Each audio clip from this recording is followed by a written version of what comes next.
साल भयंकर सूखे की वजह से पीने का पानी तक मिलना मुश्किल था। उसी साल हमारे घर में एक भूमिगत नदी निकल आई। उसमें न सिर्फ कभी न खत्म होने वाला मीठा पानी था, बल्कि अनगिनत मछलियां भी थीं।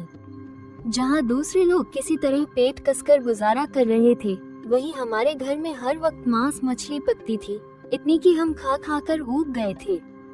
पिछले जन्म में मुझसे पूरे गांव वालों की तकलीफ देखी नहीं गई और मैंने उन्हें उस नदी के बारे में बता दिया। पर किसे पता था कि वे हमारे घर का सारा सामान लूट लेंगे, यहाँ तक कि हमारा घर भी छीन लेंगे। बाद में गांव के सरपंच को हम पर तरस आया और उन्होंने हमें गौशाला में रहने की जगह दे दी। पर सूखे के बाद बर्फबारी का कहर टूटा। आखिर में कड़ाके की ठंड में एक एक करके मेरे परिवार के सभी लोगों की मौत हो गई। जब मैंने दोबारा अपनी आंखें खोली तो मैं साल 75 में उस भूमिगत नदी की खोज होने से पहले के समय में वापस आ गया था। मैं अभी होश में आया ही था कि मैंने कुएं के पास झो युआनचेंग को फावड़ा उठाए देखा। वो गुस्से से मेरे पिता लुओ वानशुन पर चिल्ला रहा था। जमीन पर पीली मिट्टी में बड़ी बड़ी दरारें पड़ी हुई थी। सूरज की गर्मी से चक्कर आ रहे थे और हवा में सिर्फ सूखी मिट्टी की गंध थी। मेरे पिता कुएं के पास झो युआनचेंग से बहस कर रहे थे। झो युआनचेंग को इस बात पर एतराज था कि मेरे पिता ने एक बाल्टी पानी ज्यादा भर लिया था। उसका कहना था कि मेरे पिता ने सबका हक मारा है और वो उन पर फावड़ा उठाने ही वाला था। मेरा दिल दहल गया। पिछले जन्म में इसी जगह पर मेरे पिता की झो युआनचेंग से लड़ाई हुई थी और उसने उन्हें पीट पीट कर मार डाला था। पिताजी, सावधान! मैं भागकर अपने पिता के सामने खड़ा हो गया। तभी एक आह की आवाज आई। झो युआनचेंग के फावड़े का डंडा सीधा मेरे सिर के पिछले हिस्से पर लगा। दर्द के मारे मेरी आंखों के सामने अंधेरा छा गया। मैं मौका देखकर जमीन पर गिर गया और मरने का नाटक करने लगा। झो युआनचेंग बुरी तरह डर गया। उसके हाथ से फावड़ा छूटकर जमीन पर गिर गया। मेरे पिता लुओ वानशुन भी हैरान रह गए। मुझे जमीन पर बेसुध पड़ा देखकर वो पानी की बाल्टी भी भूल गए। उनकी आंखें लाल हो गईं और वो चिल्लाए, झेंग शेंग, अपने पिता को डराओ मत। वो झो युआनचेंग से लड़ने की परवाह किए बिना मुझे अपनी पीठ पर उठाकर घर की तरफ भागे। पिताजी मुझे पीठ पर उठाए दौड़े जा रहे थे। मैं महसूस कर सकता था कि उनकी पीठ पसीने से भीग चुकी थी। मैंने उन्हें चुपके से आंसू पोंछते हुए भी सुना। ये देखकर मेरे दिल को तसल्ली मिली। इस जन्म में पिताजी जिंदा थे और मेरी दोनों छोटी बहनें भी लापता नहीं हुई थीं। अभी भी सब कुछ ठीक किया जा सकता था। घर पहुंचकर पिताजी ने मुझे जैसे ही बिस्तर पर लिटाया, मैंने अपनी आंखें खोल दी। मेरी माँ ली शियुफोंग आंसू पोंछते हुए डॉक्टर को बुलाने के लिए बाहर जा रही थी। मुझे जागा हुआ देखकर वो इतना डर गई कि उनके हाथ से बर्तन छूटकर गिर गया। मेरे पास कुछ समझाने का वक्त नहीं था।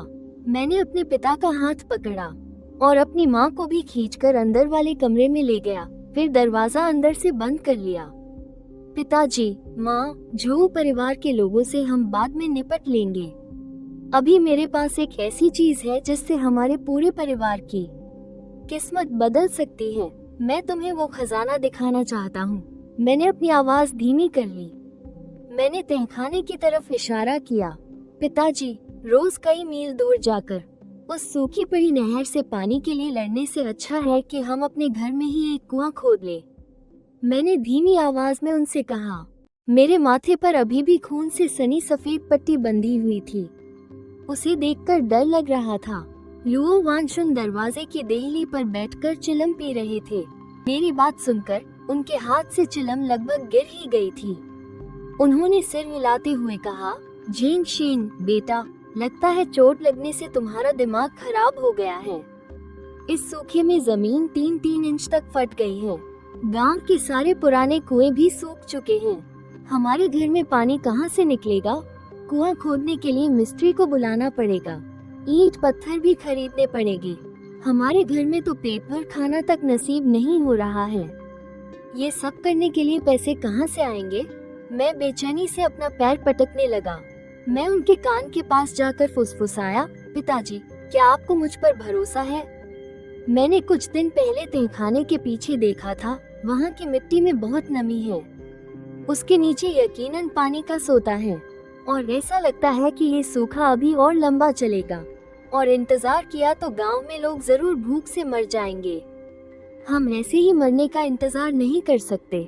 जब मैंने ये कहा तो मेरी आवाज अपने आप थोड़ी ऊंची हो गई थी। मेरी माँ ली शिवफांग ने हलचल सुनी और दौड़कर रसोई से बाहर आ गई। उन्हें लगा कि हम दोनों झगड़ रहे हैं। जब उन्हें मेरे कुआं खोदने की बात समझ में आई तो वो सबसे पहले राजी हो गई। शिवफांग ने भी बूढ़े लुओ को मनाते हुए कहा, बेटा ठीक कह रहा है, ये पानी ही जिंदगी है। अगर सच में पानी निकल आया तो हमारे परिवार के लोग बच जाएंगे। चाओ परिवार के वो जानवर हमें पानी नहीं भरने देते तो हम अपना पानी खुद खो देंगे। लुओ वानशुन भी एक स्वाभिमानी इंसान थे। ये सुनते ही उन्होंने गुस्से में अपनी सिगरेट बुझा दी और दांत भींचकर मान गए। लेकिन फिर उन्होंने मेरे सिर पर लगी चोट को देखा तो उनकी आंखें फिर से लाल हो गईं। उन्होंने धीमी आवाज में कहा, चाओ युआनचेंग, उस लड़के ने बहुत बेरहमी से मारा है। इस मामले को ऐसे ही नहीं छोड़ सकते। चाओ परिवार का जिक्र आते ही मेरे दिल में गुस्से की आग भड़क उठी। पिछले जन्म में इसी चाओ परिवार ने अपनी संख्या और ताकत के दम पर हमारे घर पर कब्जा कर लिया था और आखिर में मेरे माँ बाप ठंड से ठिठुर कर मर गए थे। हालांकि अब तक वे घटनाएं नहीं हुई हैं, लेकिन दुश्मनी की जड़ें तो पड़ चुकी हैं। चाओ परिवार में लड़के ज्यादा हैं। अगर आमने सामने की लड़ाई हुई तो मेरे पिताजी को जरूर नुकसान होगा, लेकिन यह मुझे पहले उनसे थोड़ा ब्याज वसूलने से नहीं रोकता। रात के खाने में परिवार ने थोड़ा सा पतला पानी जैसा कद्दू का सूप पिया। मैंने अपनी दोनों छोटी बहनों को जल्दी सुला दिया। मैं माँ बाप को पीछे वाले कमरे में ले गया। कोने में रखे भारी लकड़ी के बिस्तर को खिसकाया, जिससे उसके नीचे शकरकंद छिपाने वाले तहखाने का दरवाजा दिखने लगा। पिताजी, आप यहाँ से नीचे खोदिए। मुझे लगता है कि यहाँ का वास्तु अच्छा है। यहाँ जरूर कुछ बड़ा मिलेगा। मैंने तहखाने के एक कोने की ओर इशारा करते हुए कहा। लुओ वानशुन ने कुछ नहीं कहा, अपना कुर्ता उतारा और कुदाल उठाकर काम शुरू कर दिया। वो काम करने में बहुत माहिर थे। पूरे शरीर पर मजबूत मांसपेशियां थी। थोड़ी ही देर में उन्होंने मिट्टी का एक बड़ा ढेर खोद डाला। ली शिवफांग भी खाली नहीं बैठी थी। वो एक तेल का दिया लेकर गड्ढे के मुंह पर रोशनी कर रही थी और बीच बीच में पसीना पोंछने के लिए तौलिया दे रही थी। खोदी हुई मिट्टी को हम टोकरियों में भर भर कर बाहर ले गए और पिछवाड़े की दीवार के नीचे ढेर लगा दिया। बाद में यह मिट्टी जमीन को उपजाऊ बनाने के काम आएगी, थोड़ी सब्जियां उगाने के लिए अच्छी रहेगी। इस तरह परिवार ने बिस्तर के नीचे छिपकर आधी रात से ज्यादा काम किया, जब तक कि थकान से शरीर का ढांचा ढीला नहीं पड़ गया। तब जाकर वे रुके। अगले दिन सुबह सुबह मैं सूरज निकलने से पहले ही घर से निकल गया। जाने से पहले मैंने पिताजी को समझाया, आप जब काम पर जाएं, तो पहले सरपंच के पास जाकर शिकायत दर्ज कराएं। बस ये कहिएगा कि चाओ युआनचेंग ने मुझे लगभग मार ही डाला था। बाकी की आप चिंता मत करना, मैं कुछ काम से कस्बे जा रहा हूँ। लुओ वानशुन बहुत चिंतित थे, लेकिन उन्हें सिंचाई का काम करने जाना ही था। ये टोली की तरफ से दिया गया एक जरूरी काम था। हर घर से किसी न किसी को जाना ही पड़ता था। जब वो सिंचाई वाली जगह पर पहुँचे तो सबसे पहले सरपंच चाओ शिन को ढूंढने गए। ये चाओ शिन चाओ युआनचेंग का सगा चाचा था। वो एक पत्थर पर ओकड़ू बैठकर पानी पी रहा था। चाओ शिन ने मेरे पिताजी की बात सुनने के बाद अपनी पलकें तक नहीं उठाई और धीरे से कहा, वानशुन, ये पूरी तरह से युआनचेंग की गलती नहीं है। तुम्हारे बेटे ने एक घड़ा पानी ज्यादा भरा, ये तो सबका हक मारना हुआ। युआनचेंग तो बस बराबरी बनाए रख रहा था। बाद में मैं उसे समझा दूंगा। मेरे पिताजी गुस्से से कांप रहे थे, लेकिन वो सरपंच था, इसलिए वो केवल सब्र के साथ ही बोल सकते थे। वो मैं 5 गारंटी वाले वांग दादा के घर भेज रहा था, अपने लिए नहीं रख रहा था। जो शिन ने चिढ़कर हाथ हिलाया। ठीक है, ठीक है, जल्दी से काम पर लगो, काम में देरी मत करो। मैं जानता था कि यह बूढ़ा लोमड़ अपने बेटे को बचा रहा है, इसलिए मैं बस अपना गुस्सा पीकर पत्थर उठाने चला गया और मैं सीधा गांव के पूर्वी छोर पर वांग दादा के घर गया। वांग दादा हमारे गांव के इकलौते रिटायर्ड फौजी हैं। बहुत साल पहले दुश्मनों से लड़ते हुए उनकी एक टांग कट गई थी। सरकार हर महीने उन्हें भत्ता देती है। गांव में उनकी बात सरपंच से भी ज्यादा मानी जाती है। मैंने दरवाजे में घुसते ही वांग दादा के सामने घुटने टेक दिए और अपने सिर पर लगे घाव की ओर इशारा करके रोते हुए कहा, वांग दादा, जो युआनचेंग ने न सिर्फ आपका पानी छीना बल्कि आपको गाली भी दी कि आपका कोई वारिस नहीं है। मैं आपके लिए पानी पहुंचा रहा था तो उसने कटोरे जितना मोटा डंडा उठाया और मुझे वहीं पर लगभग जान से ही मार डाला था। ये घाव देखिए। वांग दादा बहुत गुस्सैल स्वभाव के थे। ये सुनते ही उन्होंने गुस्से में अपनी बैसाखी जमीन पर जोर जोर से पटकी। हरामजादा कहीं का, उसकी इतनी हिम्मत। मैंने मौके का फायदा उठाकर एक हाथ ठेला उधार ले लिया और वांग दादा को उस पर बिठाकर 2 जगहों पर ले गया। वांग सान वांग दादा का दूर का भतीजा था। मैं उसे देखते ही कमांडर वांग कहकर बुलाता था। बहुत बुरा हुआ। जो युआनचेंग तो मेरी जान लेना चाहता है। वो सब कुछ बर्बाद कर रहा है, हमारे समुदाय का नाम खराब कर रहा है। वांग सान ने जब वांग दादा का गुस्से से लाल चेहरा देखा तो वो डर गया और तुरंत बोला, ऐसी बात है, अगर यह सच है तो मैं उसे तुरंत गिरफ्तार करके तहसील भेज दूंगा। इसके बाद मैं वांग दादा को लेकर सीधा तहसील दफ्तर गया। तहसील में रिटायर्ड फौजियों की बहुत इज्जत की जाती है। जब उन्होंने सुना कि एक युद्ध नायक के साथ अन्याय हुआ है तो उन्होंने तुरंत 2 अधिकारियों को जांच के लिए मेरे साथ गांव भेज दिया। जब झो शिन ने तहसील से आए लोगों को देखा तो वो पूरी तरह हक्का बक्का रह गया। सरपंच होने का उसका सारा रौब गायब हो गया था। वो सिर झुकाकर जी हुजूरी करते हुए आगे आगे रास्ता दिखाने लगा। जो युआनचेंग अभी भी बांध पर अपनी धौंस जमा रहा था, जिसे मिलिशिया कमांडर वांग सान ने सीधा जमीन पर गिराकर 2 थप्पड़ मारे। लुओ, तूने मुझे फंसाया है, जो युआनचेंग गला फाड़कर चिल्लाया। वो एक पागल गधे की तरह छटपटा रहा था। मैं बस हंसा और उसे नजरअंदाज कर दिया। तहसील से आए अधिकारियों का चेहरा बहुत सख्त था और वे बहुत कड़े शब्दों में बात कर रहे थे। उन्होंने मिलिशिया को उसे सीधे ले जाने का आदेश दिया और कहा कि पूरी जांच के बाद ही कोई फैसला होगा। जो युआनचेंग को तुरंत समझ आ गया कि वो फंस गया है, और वो भी मेरे हाथों, जिसे वो हमेशा नीची नजरों से देखता था। तभी जो युआनचेंग का छोटा भाई जो युआनजिया वहां आ पहुंचा। अपने भाई को गिरफ्तार होते देख वो आग उगलती आंखों से मेरी तरफ दौड़ा। लुओ जिंग, तू रुक, आज मैं तुझे खत्म कर दूंगा। मैं ये सुनकर वांग दादा के पीछे जाकर खड़ा हो गया और ठंडे स्वर में कहा, क्या तू भी तहसील जाकर अपने दूसरे भाई का साथ देना चाहता है? बढ़िया है, कातिलों की जोड़ी बन जाएगी। जो युआनजिया का चेहरा गुस्से से नीला पड़ गया, लेकिन आसपास इतने सारे लोगों को देखकर वो हाथ उठाने की हिम्मत नहीं कर सका।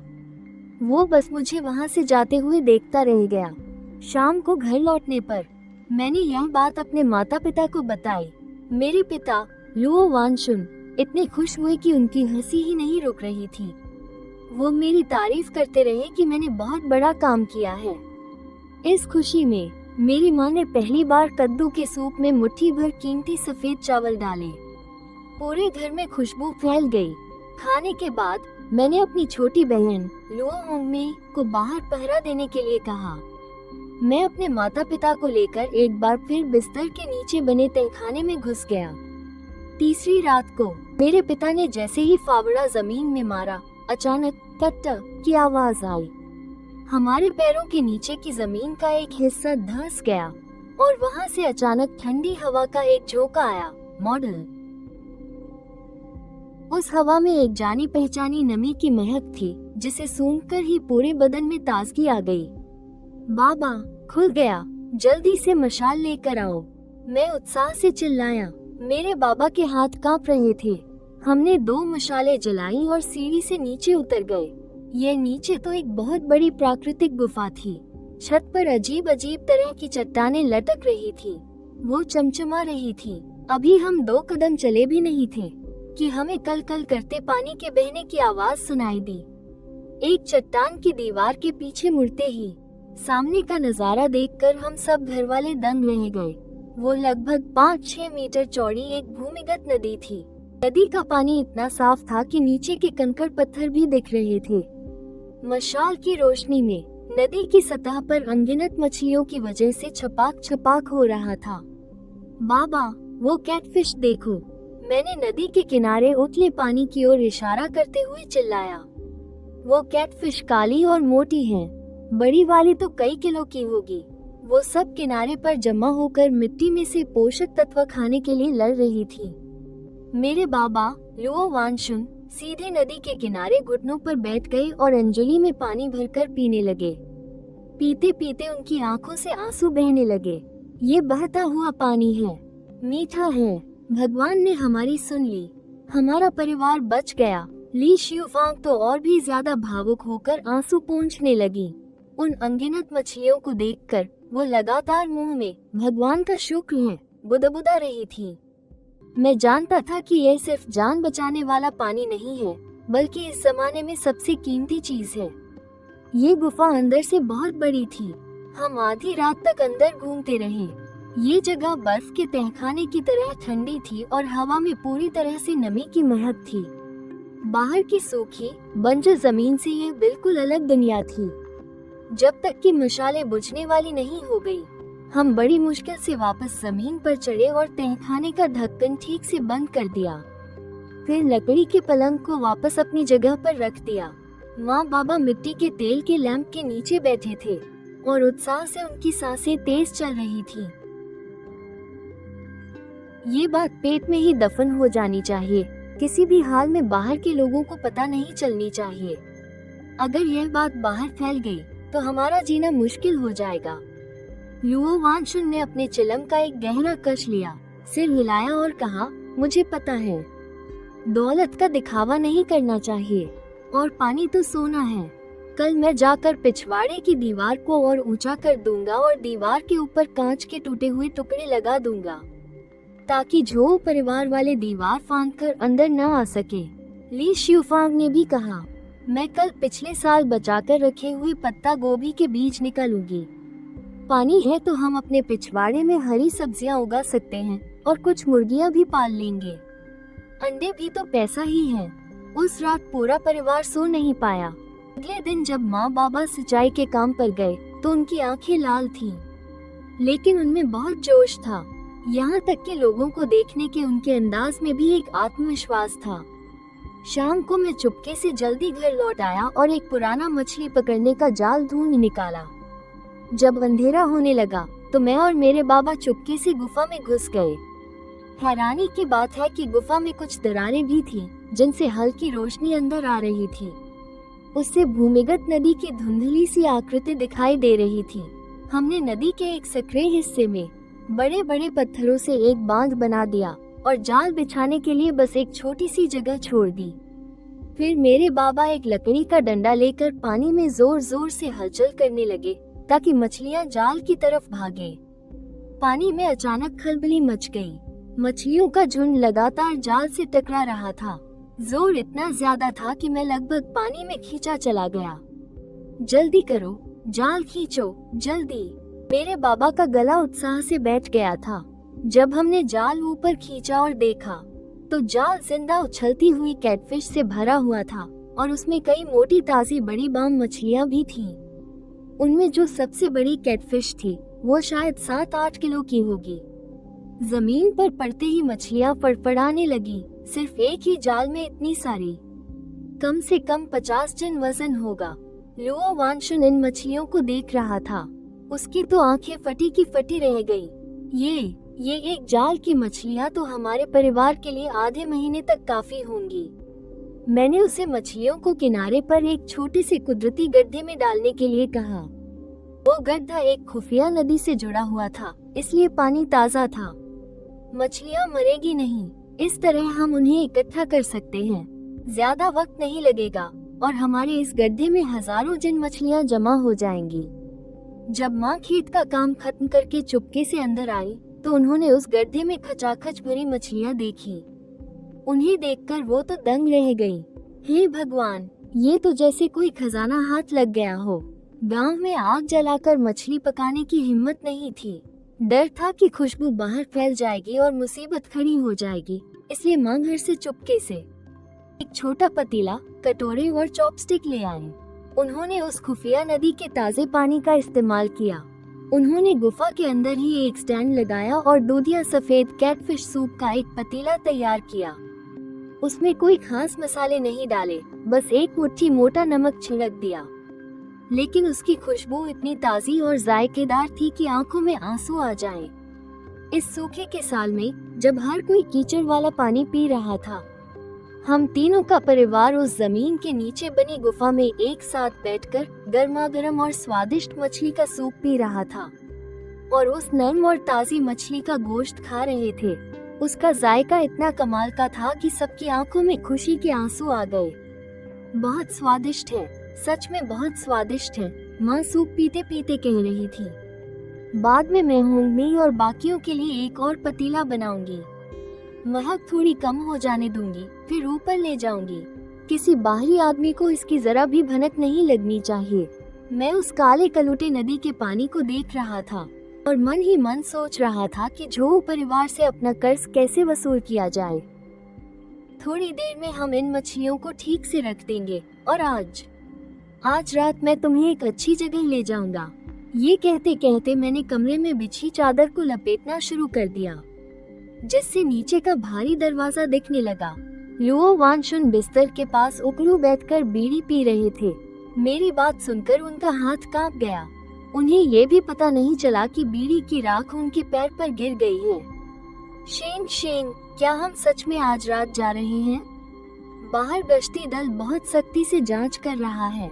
अगर हम पकड़े गए तो सूखे के इस दौर में मछली सोने के बराबर है। अगर यह मौका हाथ से निकल गया तो दाम गिर जाएंगे। मैंने दृढ़ निश्चय के साथ उनकी बात बीच में ही काट दी। मैंने पहले तहखाने के मुंह पर तिरपाल की कई मोटी परतें बिछाई ताकि मछलियों की चिकनाई से बिस्तर गंदा न हो जाए। वो हमारे घर की सबसे कीमती चीज है। अगर उस पर मछली की बदबू लग गई तो माँ आधे साल तक ताने मारती रहेंगी। मैंने और पिताजी ने मिलकर बिस्तर के नीचे से खुफिया नदी से 200 जन से ज्यादा कैटफिश निकाली।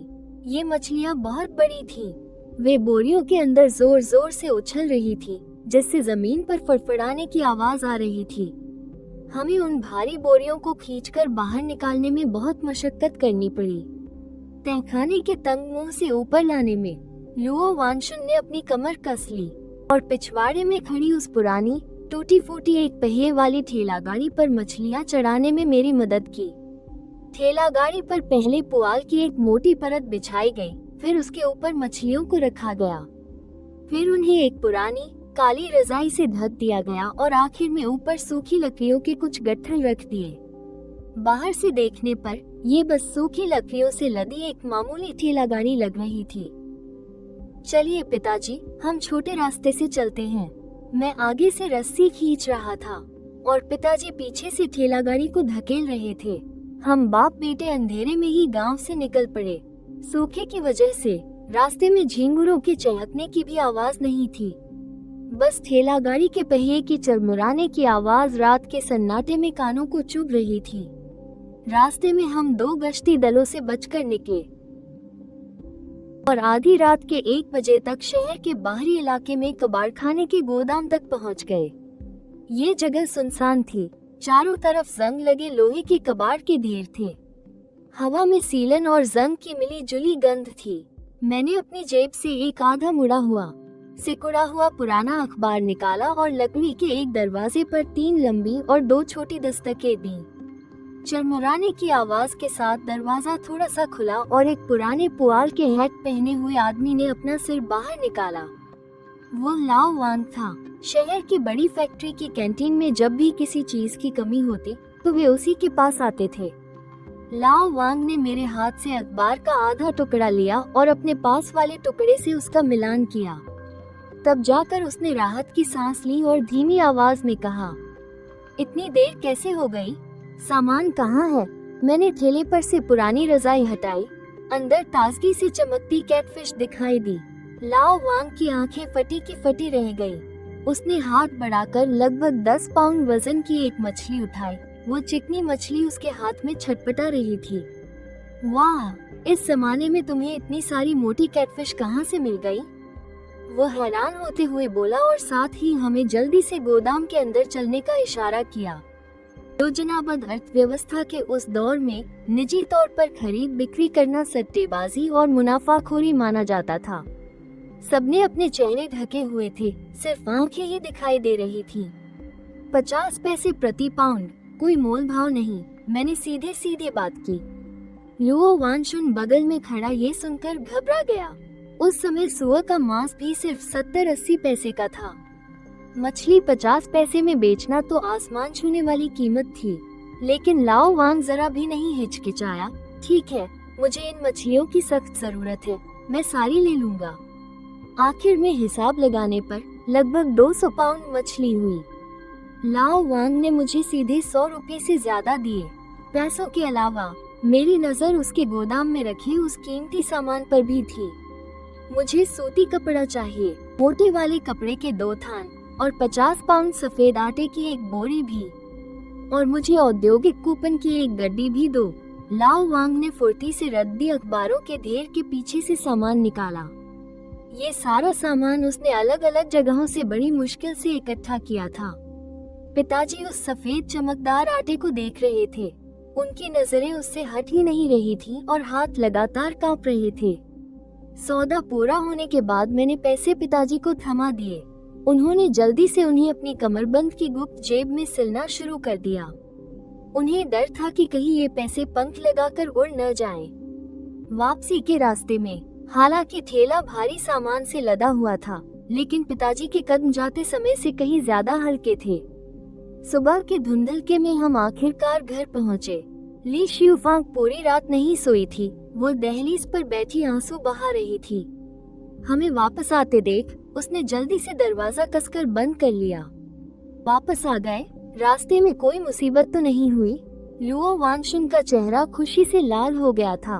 उसने अपने पास से आटे की बोरी मेज पर रखी। सुनो, जल्दी से खाना बनाओ। आज घर में हर कोई एक एक उबला अंडा खाएगा और साथ में चावल की खीर भी बनेगी। उस पूरे दिन घर का मुख्य दरवाजा नहीं खोला गया। मेरी माँ ने दरवाजों और खिड़कियों की सारी दरारें फटे हुए कपड़ों से बंद कर दी, इस डर से कि कहीं खाने की खुशबू पड़ोस में रहने वाली बूढ़ी यांग के घर तक न पहुँच जाए। पतीले में काले बाजार से लाया गया एक बड़ा सुअर का सिर पक रहा था। मिर्च और चक्रफूल की खुशबू उस छोटे से कमरे में फैल रही थी। सफेद चावल कटोरों में परोसे गए। वे चमकदार सफेद थे और उनके ऊपर सुअर के सिर का चिकना मांस रखा हुआ था। ये देखकर दोनों बहनों लुओ होंगमेई और लुओ होंगयुए के मुंह में पानी आ रहा था। जल्दी खाओ और आवाज मत करना, ली शियुफांग ने उन्हें मांस परोसते हुए कहा और धीमी आवाज में उन्हें हिदायत दी। उन्होंने अभी 2 निवाले भी नहीं खाए थे कि पड़ोस से बूढ़ी यांग की फटी हुई आवाज में गालियां देने की आवाज आने लगी। हे भगवान, इस वक्त कौन घर में मांस पका रहा है? जानलेवा खुशबू आ रही है, इंसान लालच से ही मर जाए। तभी दरवाजे पर जोर जोर से दस्तक हुई। वानशुन की बीवी घर पर है क्या? मुझे जलती लकड़ी चाहिए थी। वो बूढ़ी औरत यांग थी जो असल में जासूसी कर रही थी। वो बुढ़िया अपनी तेज नजरों और सूंघने की कमाल की शक्ति के लिए जानी जाती थी। उसे दूसरों के घरों में ताक झांक करना बहुत पसंद था। मैंने अपनी माँ को इशारा किया। ली शियुफांग ने जल्दी से मांस का कटोरा अलमारी में छिपा दिया, अपने मुंह से तेल पोंछा और दरवाजा हल्का सा खोला। दादी यांग, घर में चूल्हा नहीं जला है। हम तो बस कद्दू का सूप पीकर काम चलाने वाले थे, तो फिर जलती लकड़ी कहाँ से आएगी? बूढ़ी औरत यांग ने गर्दन लंबी करके अंदर झांका। उसने अपनी नाक से जोर से सूंघा, पर मेरी माँ ने पहले ही खुशबू लगभग पूरी तरह से हटा दी थी। मुझे मांस की गंध क्यों आ रही है? बूढ़ी औरत यांग ने शक भरी नजरों से देखा। लगता है भूख से आपकी आंखों के सामने अंधेरा छा गया है। इस जमाने में तो लोग पेड़ की छाल तक खाने को मजबूर हैं। यहाँ मांस कहाँ से आएगा? बूढ़ी औरत यांग को भेजने के बाद पूरे परिवार ने एक दूसरे को देखकर मुस्कुराया, पर मन ही मन और भी ज्यादा सतर्क हो गए। खाना खाने के बाद हम तीनों को प्रोडक्शन टीम में काम करने जाना था। पिछली रात हम बिल्कुल नहीं सोए थे। जब मैं खेतों में काम करने गया तो सच में मुझ में बिल्कुल जान नहीं थी। गांव की स्कोर कीपर झो लिली थी।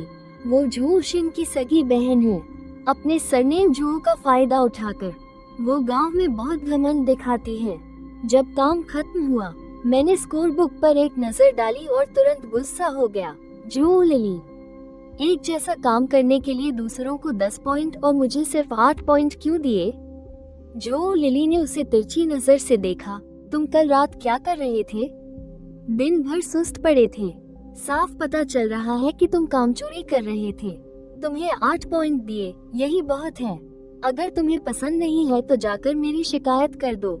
आसपास झो परिवार के कुछ मजबूत मजदूर भी जोर जोर से हंसने लगे और जानबूझकर मुझे देखकर सीटी बजाने लगे। मैं कुछ नहीं बोला, पर मन ही मन हंसा। ये झो लिली गांव में पहले से ही बदनाम थी। दूसरे सरनेम वाले कई लोगों के पॉइंट्स उसने काट लिए थे। घर जाते समय रास्ते में यांग शियोंग बूढ़ी औरत यांग का बेटा है। वो एक टीचर है, पर उसकी पत्नी चेन शियोंग पढ़ी लिखी है। वो पहले एक पढ़ी लिखी नौजवान थी। यांग भाई, मैंने देखा है कि भाभी माँ का हिसाब किताब करने का हुनर झो लिली से 100 गुना बेहतर है। ये स्कोर कीपर की नौकरी उसे मिलनी चाहिए जो पढ़ना लिखना जानता हो। जिसने प्राइमरी स्कूल भी पूरा नहीं किया, उसे ये नौकरी क्यों दी गई? यांग शियोंग एक पल के लिए चौंक गया। उसने अपना सिर खुजाया। हमारा सरनेम यांग है। हम झो परिवार से मुकाबला नहीं कर सकते, ऐसा जरूरी नहीं है। झो लिली ने आज न सिर्फ मेरे पॉइंट्स काटे, बल्कि तुम्हारी पत्नी के परसों के पॉइंट्स में से भी 2 पॉइंट कम कर दिए। जब तक दूसरे सरनेम वाले लोग एक साथ हैं, वो अपनी इस नौकरी पर ज्यादा दिन नहीं टिक पाएगी। -- मैंने धीमी आवाज में यांग शियोंग को एक आइडिया दिया। उसे जाकर अपनी माँ बूढ़ी औरत यांग से बात करने को कहा। भले ही बूढ़ी औरत यांग अच्छी नहीं है, लेकिन जब अपने परिवार के फायदे की बात आती है तो वो बवाल खड़ा करने के लिए अपनी जान तक दे सकती है। और सच में अगले ही दिन बूढ़ी औरत यांग ने वर्क पॉइंट्स को लेकर हेडक्वार्टर में झो लिली से हाथापाई शुरू कर दी। बाल खींचना, थप्पड़ मारना, मामला हाथ से निकल गया था। इस अफरातफरी का फायदा उठाते हुए मैंने भी आग में घी डालने का काम किया, जिससे दूसरे सरनेम वाले गांव के लोग जो लंबे समय से चुप थे, वो सब उनके खिलाफ हो गए। आखिर में झो शिन के पास कोई चारा नहीं बचा। लोगों का गुस्सा शांत करने के लिए उसे कुछ समय के लिए झो लिली को नौकरी से निकालना पड़ा और कहा कि वो किसी नए को चुनेंगे। रात होने पर मैंने मिलिशिया प्लाटून लीडर वांग जुन से एक गधा उधार लिया। वांग जुन एक नेक इंसान है। मैंने उसे 5 टन चावल दिए। उसने बिना कुछ कहे गधा मुझे दे दिया। इस समय बाहर निकलते हुए सावधान रहना। काउंटी में रेड गार्ड्स बहुत हंगामा कर रहे हैं। चिंता मत करो जून भाई, मुझे पता है कि क्या करना है। इस बार मैं और बाबा रास्ता जानते थे। हमारे पास गधे की गाड़ी थी। मछली ले जाना बहुत आसान हो गया था। हमने छिपी हुई नदी से एक और जाल निकाला। इस बार सारी बड़ी मछलियाँ चुनी थी, जो 300 जन से भी ज्यादा थीं। जब हम काला बाजार पहुँचने वाले थे, तो आसमान में अचानक बादल छा गए। ठंडी हवा चल रही थी। हमने अभी अभी अपनी दुकान लगाई ही थी।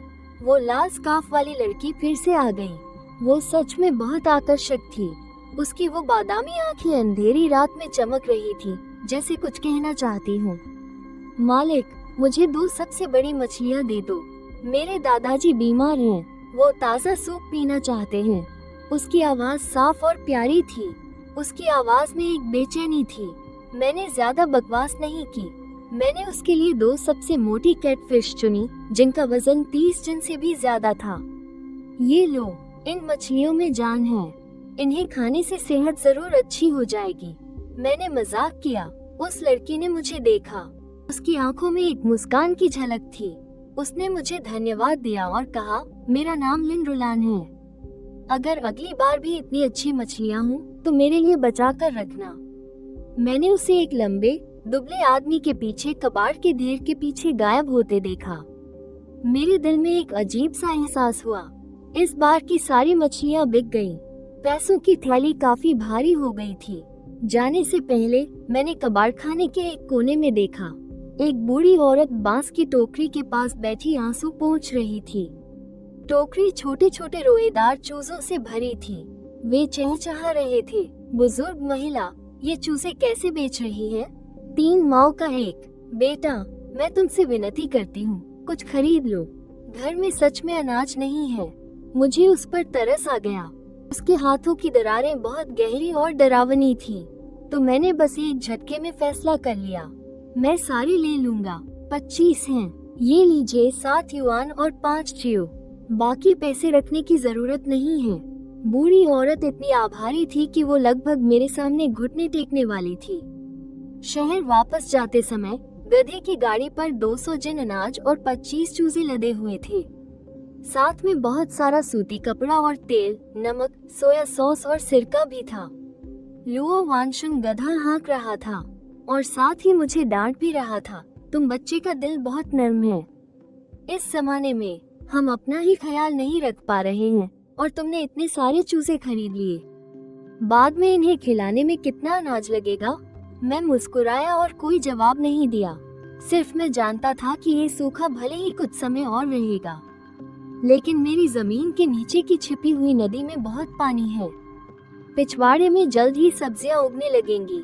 अब मुर्गियों को खाने के लिए कीड़े मिलेंगे और इंसानों को खाने के लिए मांस। जिंदगी बस बेहतर और बेहतर होती जाएगी। जब हम घर पहुंचने वाले थे तब पूरब में पौ फट चुकी थी। मैं दूर से धीरे धीरे साफ होते झो परिवार के गांव को देख रहा था और मन ही मन में कुछ कहा, माँ और बाबा, इस जिंदगी में हमारा परिवार फिर कभी जानवरों की तरह मेहनत नहीं करेगा। गधी की गाड़ी से उतरकर सामान उठाते समय मैंने जानबूझकर अपने कदम हल्के रखे, लेकिन फिर भी मुझे दीवार के कोने से आवाज सुनाई दी। किसी ने जोर से खांसा। ये खांसी की आवाज उस सन्नाटे वाली रात में कानों को चुभ रही थी। इससे लुओ वानशुन बुरी तरह चौंक गया। उसने जल्दी से गाड़ी पर रखी बोरियों को संभाला। उसने चारों ओर देखा। शुक्र है, आसपास सब कुछ शांत था। किसी भी घर में मिट्टी के तेल का दिया नहीं जला था और न ही किसी टॉर्च की रोशनी हिलती हुई दिखाई दे रही थी। तब जाकर बाप बेटे ने राहत की सांस ली। वे दबे पांव आंगन में घुस गए। उन्होंने सारा सामान एक साथ घर के अंदर पहुंचाया और दरवाजे पर कसकर कुंडी लगा दी। ली शिफांग ने जब देखा कि बाप बेटा सही सलामत वापस आ गए हैं, तो उन्होंने एक छोटा सा दिया जलाया। उनकी नजर सीधे मेज पर रखे उस चमचमाते हुए चीनी मिट्टी के मर्तबान पर पड़ी। उन्हें वो इतना पसंद आया कि हाथ बढ़ाकर उसे बार बार छूने लगी। उन्होंने धीमी आवाज में कहा, यह मर्तबान कितना सुंदर है। इसमें सुअर की चर्बी रखना सबसे अच्छा रहेगा। जो गांव की वो बड़बोली औरतें जब इसे देखेंगी तो पक्का जलकर राख हो जाएंगी। मैंने खरीदी हुई चीजें एक एक करके बाहर निकाली और कहा, माँ, ये मजबूत जूते हर किसी के लिए एक एक जोड़ी हैं। अब से खेत में काम करते हुए पैरों में चोट नहीं लगेगी। और ये सूती कपड़ा भी है। बाद में तुम बहनों के लिए 2 नए कपड़े बना देना और जो बचेगा उससे पिताजी के लिए एक बनियान सिल देना। आखिर में मैंने टोकरी में से बड़ी सावधानी से उन छोटे छोटे रोएदार चूजों को बाहर निकाला। वे अब भी ची ची कर रहे थे। माँ, अंधेरा होने से पहले इन चूजों को पिछवाड़े मुर्गी के डिब्बे में रख दो। देखते हैं कि वो मुर्गी इन्हें पाल पाते हैं या नहीं। ली शिफांग टोकरी भर नन्हे चूजों को देखकर, उनकी आंखों में खुशी की चमक थी और वे मुंह में बड़बड़ा रही थीं। ये छोटी छोटी चीजें कितनी अच्छी हैं। जब ये बड़ी हो जाएंगी तो अंडे देंगी। अंडों से पैसे मिलेंगे। अब हमारे घर के दिन फिरने की उम्मीद जगी है। गांव के लोगों की नजर में जब तक घर में जीव जंतु घूमते रहते हैं, दिल को तसल्ली रहती है। ऐसा लगता है जैसे किसी भी मुश्किल को पार किया जा सकता है। आज बाप बेटा जल्दी घर आ गए थे, इसलिए ली शिफांग खास तौर पर रसोई में गई और हमारे लिए 2 गोल गोल लाल छिलके वाले अंडे उबाले। जब तक गांव वाले सो रहे थे, वो मुझे फिर से बिस्तर के नीचे बनी गुफा में ले गई और मेरे खरीदे हुए चर्बी के टुकड़े किए। एक बड़ी कढ़ाई चढ़ाई गई और आग की रोशनी चमकने लगी। सफेद चर्बी पिघलकर तेल बन गई और पूरी गुफा उसकी मनमोहक खुशबू से भर गई। ली शिफांग ने तेल में तले हुए आटे के गोले भी बनाए। उन्हें अपने पति और बच्चे की मेहनत पर तरस आ रहा था। उन्होंने हिम्मत करके उसके ऊपर मुट्ठी भर कीमती भूरी चीनी छिड़क दी। गरम गरम खा लो, थोड़ा और खाओ। पूरी रात सोए नहीं हो, बहुत थक गए होगे। शरीर को थकाना ठीक नहीं है। जब नूडल्स बनकर तैयार हुए तो कटोरे में एक पोच्ड अंडा था। ली शिफांग ने उसमें एक बड़ा चम्मच ताज़ा निकाला हुआ चर्बी का तेल डाला। ऊपर से थोड़ा ताज़ा हरा प्याज छिड़का। हाथ से बने उन नूडल्स पर चर्बी का तेल लगते ही एक एक लड़ी मुलायम हो गई। एक और मुंह में डालते ही पूरा मुंह जायके की खुशबू से भर गया, जिससे दिल को सुकून मिला। जल्दी से थोड़ी देर सो जाओ, सुबह होते ही काम पर भी तो जाना है। किसी को कुछ शक नहीं होना चाहिए, ली शिफांग ने हिदायत दी और फिर मुड़कर उन चूजों और मुर्गी की देखभाल में लग गई। सुबह जब मैं नहर के बांध पर काम करने जा रहा था तो मुझे यांग श्योंग मिला। उसने दूर से ही मुझे एक मुड़ी तुड़ी घटिया सिगरेट दी। यांग श्योंग ने इधर उधर देखा कि कोई है तो नहीं। वो मेरे पास आकर धीरे से बोला, झेंग शेंग, कल जो शिन ने हम पति पत्नी को बुलाया था, तुम्हारी सलाह की वजह से ही चेन च्यूहू का स्कोर कीपर बनना पक्का हो गया है। वो ये कहते हुए मेरा शुक्रिया अदा कर रहा था। उसकी आंखों में एहसानमंदी साफ दिख रही थी। बोला कि अगर मैं न होता तो उसका परिवार इस जन्म में कभी भी जो परिवार से जीत नहीं पाता। मैंने मुस्कुराकर जवाब दिया, ये तो भाभी जी की काबिलियत भी है कि वो पढ़ी लिखी हैं। जब भाभी जी स्कोर कीपर बन जाएंगी तो तुम्हारे परिवार के काम के पॉइंट्स फिर कभी जो लिली गलत तरीके से नहीं काट पाएगी। तुम्हारे दिन जरूर अच्छे हो जाएंगे। उस वक्त मैं सच में थोड़ा थका हुआ था। पिछली रात मैं सोया नहीं था। मैं सोच रहा था कि घर पर आंगन के चारों ओर मिट्टी की दीवार भी बनानी है। अकेले मेरे पिताजी यह काम नहीं कर पाएंगे, इसलिए मैंने गांव के कुछ आदमियों से बात की जिनके साथ मेरी अच्छी बनती थी। उनसे कहना कि कल काम खत्म होने के बाद मेरे घर मदद करने आ जाएं। रात में सबको पेट भर खाना खिलाऊंगा। जैसे ही सबने सुना कि खाने में मांस और चावल मिलेंगे, सबकी आंखों में चमक आ गई। सबने छाती ठोक कर कल समय पर आने का वादा किया। दोपहर में जब काम शुरू हुआ, स्कोर रिकॉर्ड करने वाली सचमुच चेन शियूहोंग ही थी। मेरे काम के पॉइंट्स आसानी से पूरे 10 पॉइंट्स गिने गए। काम के बाद मैंने गधे को बाहर ले जाकर पेट भर खिलाया और फिर चुपके से कुछ बड़े अंडे वांग जुन को वापस देने गया। वांग जुन ने अंडे लिए और चारों ओर एक नजर डाली। फिर अचानक धीमी आवाज में मुझसे कहा, झेंग शेंग, तुम सावधान रहना। मैंने सुना है कि कम्यून में झो शिन किसी से जान पहचान निकाल रहा है। लगता है झो युआनचेंग कुछ ही दिनों में छूटकर वापस आ जाएगा। ये खबर सुनकर मेरा दिल दहल गया, लेकिन मैंने अपने चेहरे पर कुछ जाहिर नहीं होने दिया। घर पहुंचकर मैंने यह बात अपने माता पिता को बताई। लुओ वानशुन गुस्से में उसी जगह उछल पड़े। वे बड़बड़ाते हुए गालियां देने लगे, उस जानवर झो युआनचेंग ने किसी को इतनी बुरी तरह मारा है। ईद तक टूट गई थी और उसे ऐसे ही छोड़ देंगे? मैं उससे जाकर बहस जरूर करूंगा। ये सुनकर मेरा तो सिर ही दुखने लगा। पिछले जन्म में मेरे पिता झो युआनचेंग से जवाब मांगने गए थे और आखिर में उन लोगों ने साजिश रचकर उनकी जान ले ली थी। मैंने जल्दी से उन्हें पकड़ लिया और धीमी आवाज में कहा, पिताजी, आमने सामने की टक्कर में हमारा ही नुकसान होगा। झो परिवार की जड़ें गांव में बहुत गहरी हैं। हमें कोई दूसरा तरीका अपनाना होगा। मैं उनके कान के पास गया और जो तरकीबें मैंने लंबे समय से अपने दिल में छिपा रखी थी, वो एक एक करके उन्हें समझाई। वे दोनों मेरी बातें सुनकर हैरान रह गए। रात के 9 बजे के करीब, जब गांव में सबसे ज्यादा शांति थी, लुओ परिवार के छोटे से आंगन से अचानक एक दर्दनाक चीख सुनाई दी। उसके ठीक बाद मेरी माँ की दिल दहला देने वाली रोने की आवाज आई, बचाओ, मेरे बेटे की सांसें नहीं चल रही, कोई जल्दी आओ। उसी पल कई घरों में मिट्टी के तेल के दिए जल गए। पड़ोसी कपड़े पहनकर तमाशा देखने के लिए बाहर भागे। बूढ़ी औरत यांग सबसे तेज दौड़ी और मुंह में, हे भगवान, कैसा पाप है, जैसा कुछ बड़बड़ा रही थी। अगली सुबह बूढ़ी औरत यांग ने ये खबर पूरे गांव में फैला दी। उन्होंने बताया कि लुओ परिवार का लड़का कल रात सिर दर्द से जमीन पर लोट रहा था। वो बोल भी नहीं पा रहा था। ली शियुफोंग रोते हुए सबसे मुझे अस्पताल ले जाने के लिए गाड़ी मांग रही थी। आखिरकार गाड़ी चलाने वाले लियू एर का दिल पिघल गया और वो मुझे ले जाने में मदद करने के लिए तैयार हो गया। काम पर जाते समय लियू एर ने अभी भी सहमे हुए कहा। उस लुओ झेंग का चेहरा कागज की तरह सफेद था। जब लुओ वानशुन के साथ उसे ट्रैक्टर पर चढ़ाया गया तो उसका शरीर बिल्कुल ढीला था। अब तक ये बात पूरे गांव को पता चल चुकी थी कि झो युआनचेंग के ईंट से मारने की वजह से मुझे कोई बड़ी बीमारी हो गई है जो अब तक खींच गई। गांव के बुजुर्ग सिर हिलाकर और आहें भरकर कह रहे थे, भला सिर भी कोई ऐसी वैसी जगह है जहां मारा जा सके। उस जवान लड़के ने तब तो हिम्मत दिखाकर काम कर लिया, पर जब बीमारी की जड़ उभर कर आती है तो जान भी जा सकती है। असल में इस समय मैं काउंटी के सरकारी अस्पताल के बिस्तर पर लेटा हुआ था।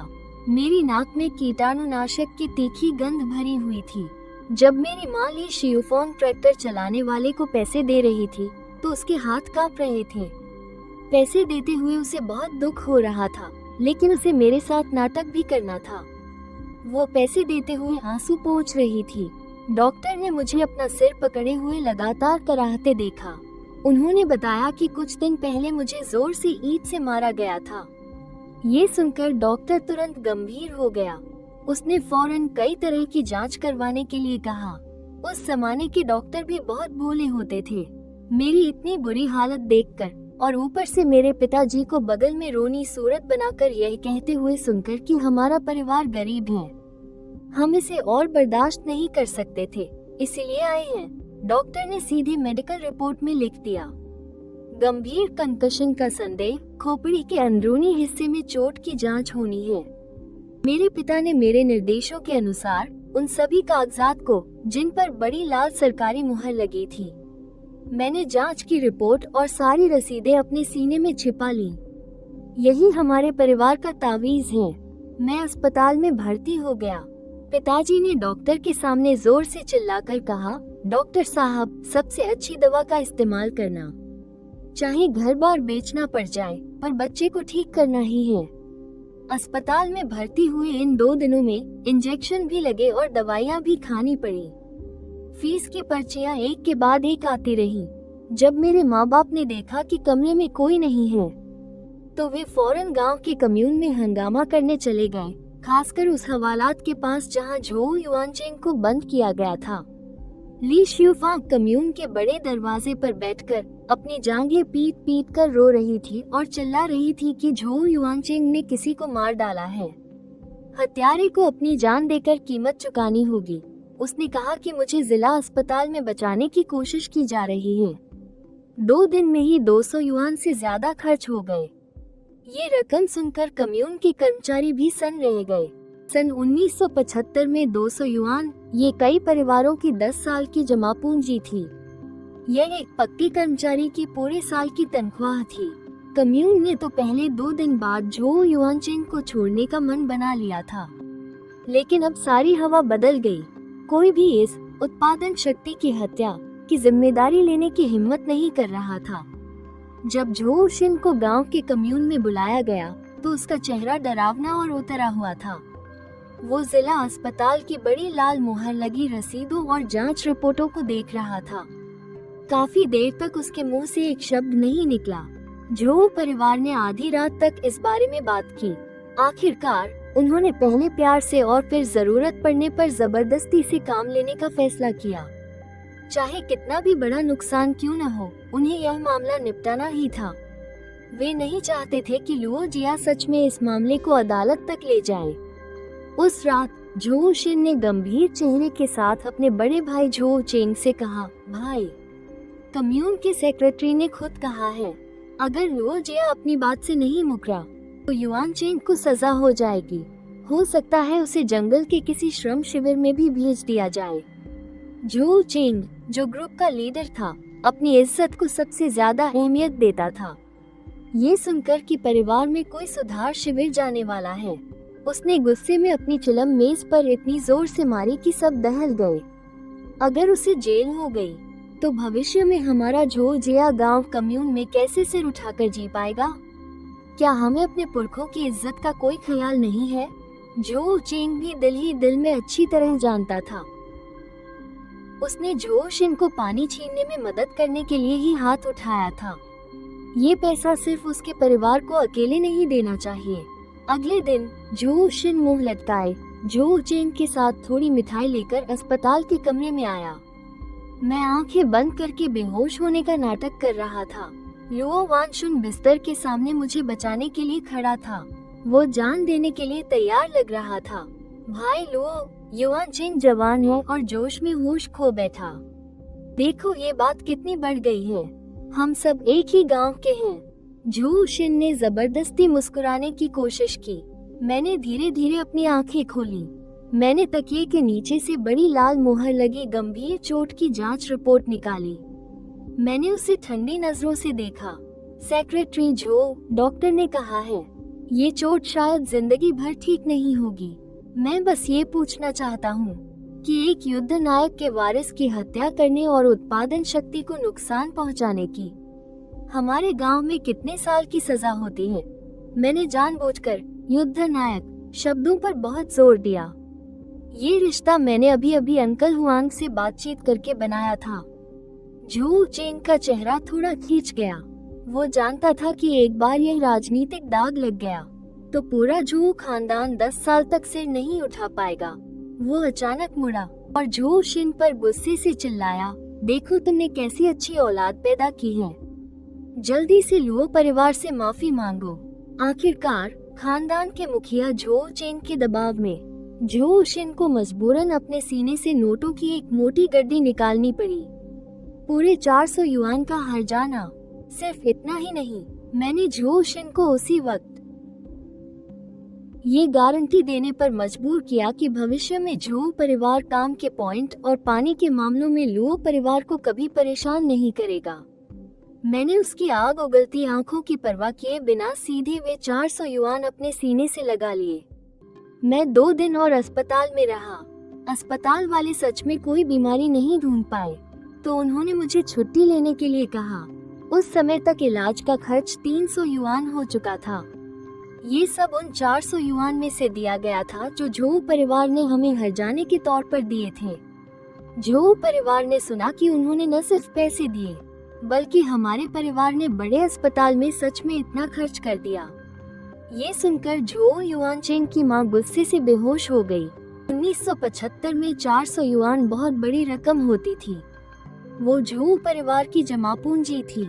इस बार तो मैंने उनकी सारी जमा पूंजी निकलवा ली।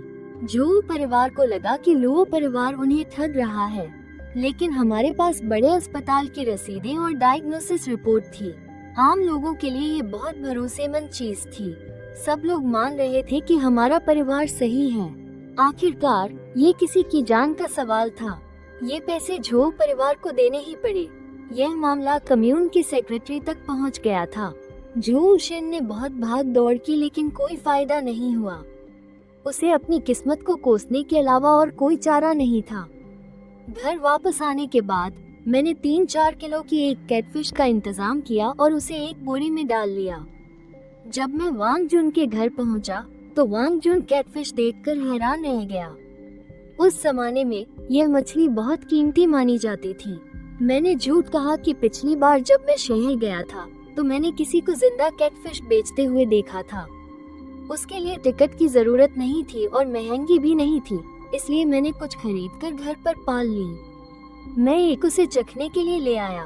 वांग जुन जानता था कि यह मछली मुश्किल से मिलती है। इस साल भयानक सूखा पड़ा था, पानी बिल्कुल नहीं था, तो फिर मछली कहाँ से आती? लेकिन उसके परिवार ने बहुत समय से मछली नहीं खाई थी, इसलिए उसने ज्यादा ना नुकुर नहीं की और खुशी खुशी अंकल वांग को साथ में शराब पीने के लिए बुला लिया। खाने के समय मेज पर सफेद चावल और टोफू के साथ पकाई गई कैटफिश का एक बड़ा बर्तन था। उसे देखकर ही भूख लग रही थी। वांग जुन शराब पर उसने में लगा हुआ था। बातों बातों में उसने झो युआन चेंग के बारे में पूछा। उसने कहा कि हालांकि झो शिन ने हर्जाना दे दिया है, लेकिन उसके मन में जरूर कोई खुन्नस होगी। झोजिया गांव में सभी अधिकारियों का सरनेम झो है। भविष्य में वे जरूर तुम्हारे लिए मुश्किलें खड़ी करेंगे, लेकिन मैं ऐसा नहीं सोचता था। झो युआनचेंग को इस बार जेल जाना ही होगा। झो परिवार चाहे कितना भी बेरहम क्यों न हो, वे किसी को मारने या आग लगाने की हिम्मत नहीं करेंगे। बस थोड़ा सावधान रहने की जरूरत है। वांग जुन ने कहा कि किसी को घायल करके सिर में चोट पहुंचाने के लिए 1.5 साल की जेल कोई बड़ी बात नहीं है, 3 साल की भी हो सकती है। ये सुनकर मैंने चारों ओर देखा और फिर वांग जुन के कान में धीरे से अपनी योजना बताई। मुझे उम्मीद थी कि वो मेरी मदद करेगा। जब मैं वहाँ से निकला तो अंधेरा हो चुका था। वांग जुन मुझे दरवाजे तक छोड़ने आया। वो तब तक मुझे छोड़ता रहा जब तक मैं आंखों से ओझल नहीं हो गया। वो घर वापस आया तो उसका दिल अभी भी जोर जोर से धड़क रहा था। उसने देखा कि उसके चाचा अभी भी घर पर थे और किसी गहरी सोच में डूबे हुए थे। वो खुद को पसीना पोंछने से नहीं रोक पाया। उसने घबराकर अपने चाचा की ओर देखा। जरा अपनी हालत तो देखो। जब वो कहने की हिम्मत कर सकता है तो तुम करने की हिम्मत क्यों नहीं कर सकते? मुझे लगता है कि उसका आइडिया बहुत अच्छा है। तुम कोशिश क्यों नहीं करते? वैसे भी इसमें तुम्हारा कोई नुकसान नहीं है। जैसे ही अंकल वांग ने ये कहा, वांग जुन लगातार सिर हिलाने लगा। कभी कभी जब मौका आता है तो उसे पकड़ लेना चाहिए। अगर यह काम हो गया तो उसका दिल उत्साह से भर गया। मैं जब घर लौटा तो मैंने देखा कि पिताजी गुस्से में थे। पूछने पर पता चला कि लुओ वानशुन गांव के मुहाने पर झो युआनचेंग के बड़े भाई झो युआनजुन से टकरा गए थे। उसने उन्हें रोककर खूब गालियां दी और कहा कि हमारे परिवार ने झो परिवार के कफन के पैसे ठग लिए हैं। दोनों में लगभग लड़ाई हो ही गई थी। शुक्र है कि उस समय कई गांव वालों ने बीच बचाव किया, वरना लुओ वानशुन को शायद भारी नुकसान उठाना पड़ता। मैंने गुस्से में पिताजी को खूब डांटा। हमारे घर के नीचे वो गुप्त नदी है। अमीर बनकर अच्छे दिन बिताने के दिन अब करीब हैं। तुम्हारी जान बहुत कीमती है। क्या उन अरे गहरे लोगों से भिड़ने की जरूरत है? मैंने उससे कहा, इस मामले में उसे मेरी ही सुननी होगी। मैंने सब कुछ सोच रखा है। लेकिन जब मेरी माँ ली शियुफोंग ने मुझे घूरकर देखा तो मैं बस मन ही मन गुस्सा होकर रह गया। आखिरकार ये भूमिगत नदी मैंने ही तो खोजी है। बेटे के पास भी अपने विचार हैं। उसकी बात मानना गलत नहीं होगा। रात में लुओ वानशुन यही बड़बड़ा रहा था। कह रहा था कि इस बार घर का काफी पैसा खर्च हो गया है, तो क्यों न फिर से कुछ मछलियाँ बेची जाएं। मैंने कहा कि अभी के लिए नहीं जाते, कल करने के लिए और भी जरूरी काम है। वैसे भी आंगन की दीवार जल्दी से ठीक करवानी है, ये भी एक बड़ा काम है। मेरी अपनी सोच है, इस नाजुक समय पर जरूर कोई हमारे घर पर नजर रख रहा होगा, खासकर झो परिवार वाले। इसलिए पहले वांग जुन को अपनी तरफ करना ज्यादा सही रहेगा। अगले दिन मुझे टाउनशिप जाना था और झो शिन का चेहरा बहुत उतरा हुआ था। वो मुझे ऐसी नजरों से देख रहा था मानो कच्चा चबा जाएगा। अगर गांव में मेरे जैसे कुछ और सिरदर्द पैदा करने वाले आ गए तो उसका काम करना मुश्किल हो जाएगा। जब चेन शियुहोंग मेरे काम का हिसाब लिख रही थी तो वो मन ही मन मेरे लिए चिंतित थी। उसे डर था कि झो शिन बाद में मेरे परिवार से बदला लेगा। गांव से बाहर निकले मुझे ज्यादा देर नहीं हुई थी कि मुझे अपनी गधा गाड़ी के साथ वांग जुन मिल गया। वो खास तौर पर मेरा ही इंतजार कर रहा था। रास्ते में वांग जुन ने मुझसे पूछा, तुम्हें कितना यकीन है? 70% से भी ज्यादा। अगर तुम साथ दो तो 80% भी काफी है। मैंने पूरे यकीन के साथ कहा, जिससे वांग जुन का दिल भी जोश से भर गया। वो मुझे देखकर अब भी थोड़ा हिचकिचा रहा था। आखिरकार कल मैंने जो बात कही थी वो थोड़ी अविश्वसनीय थी। जब समय आएगा तो बस मेरी ही सुनना। वैसे भी इसमें तुम्हारा कोई नुकसान नहीं है। ये कहकर मैं हंस दिया। रास्ते में ही मैं और वांग जुन एक समझौते पर पहुंच गए। वांग जुन टाउनशिप की सरकार से अच्छी तरह वाकिफ था। उसने झो युआनचेंग के मामले के बारे में पता किया और मुझे उस मामले को संभालने वाले व्यक्ति से मिलवाया। मैंने अधिकारी को बताया कि झो परिवार वाले पैसे देने के बाद भी चैन से नहीं बैठ रहे हैं। कल उन्होंने मेरे पिता का रास्ता रोककर उन्हें धमकाया भी। मैंने अपना इरादा साफ साफ बता दिया कि मैं झो युआनचेंग के साथ बिल्कुल भी समझौता नहीं करूंगा और उसे सबक सिखाकर ही रहूंगा। यह मामला थोड़ा गंभीर था। टाउनशिप के अधिकारी ने हमें जल्द ही जवाब दे दिया। झो युआनचेंग को इस बार मुकदमे के लिए काउंटी भेजा जाएगा। वही वांग जुन ने कहा कि वो इस मामले को देख लेगा, वो इसे संभाल लेगा और उसने मुझे बस खबर का इंतजार करने के लिए कहा। जैसा सोचा था, मेरे गांव लौटने के एक दिन बाद ही एक खबर सामने आई। झो युआनचेंग को काउंटी भेज दिया गया था और कहा जा रहा था कि उसे सजा होगी। ये खबर सुनकर झो परिवार वाले अब पूरी तरह से घबरा गए थे। मैं देख रहा था कि पिताजी कुछ गांव वालों के साथ आंगन की दीवार ठीक कर रहे थे, तभी झो शिन आ गया। उसके साथ झो चेंग भी था। झो चेंग के हाथ में बांस का बना एक पिंजरा था। उसके अंदर चीनी का एक पैकेट, मांस का एक टुकड़ा और वो नया चीनी मिट्टी का मर्तबान था जो मैं पहले घर लाया था। ये तोहफा बहुत कीमती था, पर मैंने उसकी तरफ एक नजर भी नहीं डाली। मैंने सीधे कह दिया कि मैं बहुत व्यस्त हूँ और उन्हें दरवाजे के अंदर तक नहीं आने दिया। झो शिन का चेहरा तुरंत काला पड़ गया और वो मन ही मन मेरे परिवार को कोसने लगा कि हम कितने बेशर्म हैं। पर झो चेंग बात करने में माहिर था। उसने कहा कि उनका युआनचेंग अभी जवान और गर्म खून का है, हर्जाना भी दे दिया है और उम्मीद है कि हमारा परिवार टाउनशिप जाकर शिकायत वापस ले लेगा और उसके बारे में कुछ अच्छी बातें कहेगा। लुओ वानशुन ये मीठी बातें सुन रहा था और उसका आधा गुस्सा शांत हो गया। वो उन्हें अंदर बैठने के लिए बुलाने ही वाला था, तो मैंने उसे रोक लिया। झो चेंग की नजर मुझ पर पड़ी, हमारे घर के नए एनिमल वाले मर्तबान पर। वो मन ही मन थोड़ा हैरान हुआ, लेकिन उसने कुछ कहा नहीं, बस कमरे में चारों ओर देखने लगा। झो शिन गुस्से में कुर्सी पर बैठा था। उसकी वो अकड़ भी गायब हो गई थी। मीठा पानी पीने के बाद उसके चेहरे पर थोड़ी रौनक आई। उसने ध्यान दिया कि हमारे घर में तो बच्चे भी मीठा पानी पी रहे हैं। उसका दिल बैठ गया और उसे लगा कि इस बार बात आसानी से नहीं बनेगी। लुओ परिवार सोचा था उससे कहीं ज्यादा अमीर था। जैसा सोचा था वैसा ही हुआ। जब झो शिन ने हमारे परिवार को पीछे हटने के लिए मनाने की कोशिश की, तो मैंने गुस्से से कहा, अगर तुम झो परिवार वालों में जरा भी ईमानदारी होती, तो 2 दिन पहले तुमने मेरे पिताजी को रास्ते में रोककर बेइज्जत नहीं किया होता। इस मामले में कोई समझौता नहीं होगा। झो युआनचेंग को जेल जाना ही होगा। मेरे इतना कहते ही झो शिन अपना आपा खो बैठा और बोला कि मेरे तो अभी दूध के दांत भी नहीं टूटे हैं और मैं बकवास कर रहा हूँ। झो शिन को गुस्सा होते देख मुझे भी तुरंत गुस्सा आ गया।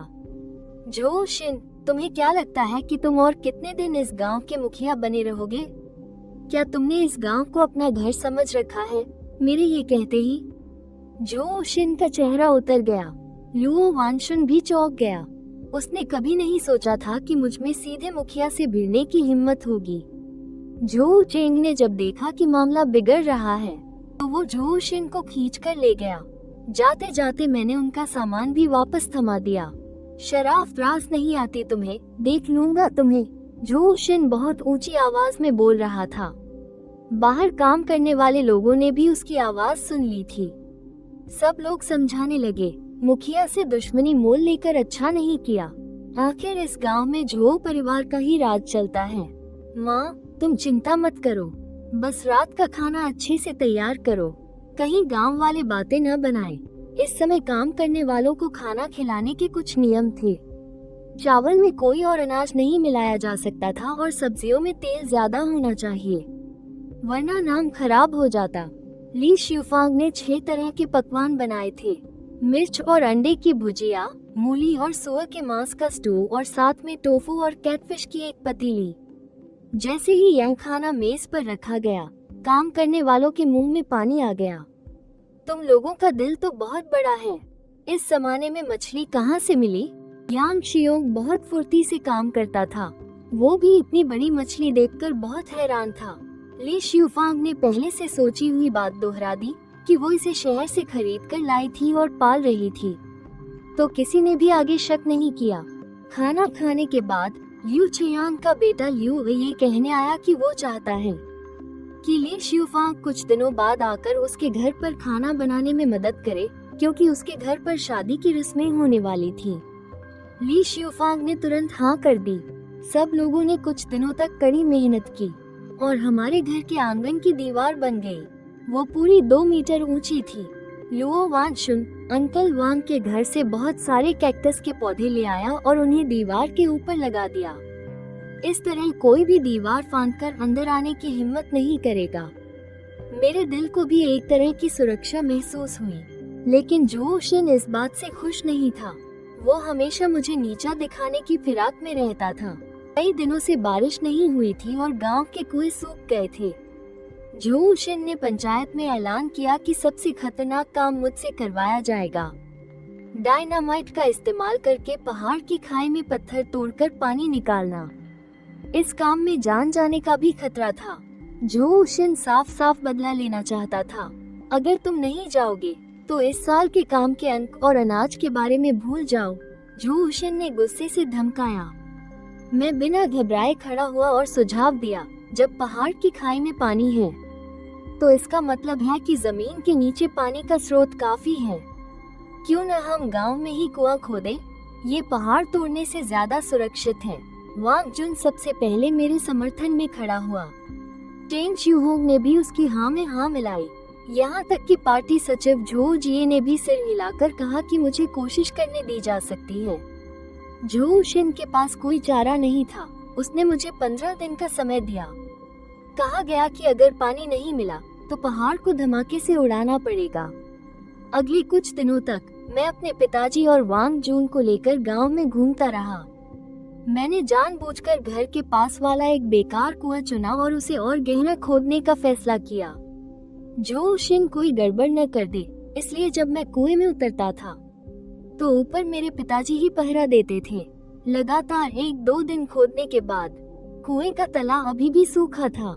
बहुत से गांव वाले ताने मारने लगे, कहने लगे कि अगर कुआं खोदने से कुछ होता तो अब तक पानी आ गया होता। मैंने उनकी बातों पर ध्यान नहीं दिया। जब कुएं में उतरने की मेरी बारी आई तो मैं जी जान लगाकर नीचे खोदने लगा। अचानक मुझे कुछ लाल रंग के पत्थर मिले। ये रंग मुझे बहुत जाना पहचाना लगा। जब मैं जमीन के नीचे की नदी खोद रहा था तब मैंने ऐसी ही मिट्टी की परत देखी थी। पापा, जल्दी नीचे आकर मेरी जगह ले लो, नीचे लाल पत्थर मिले हैं। मैं उत्साह से चिल्लाया।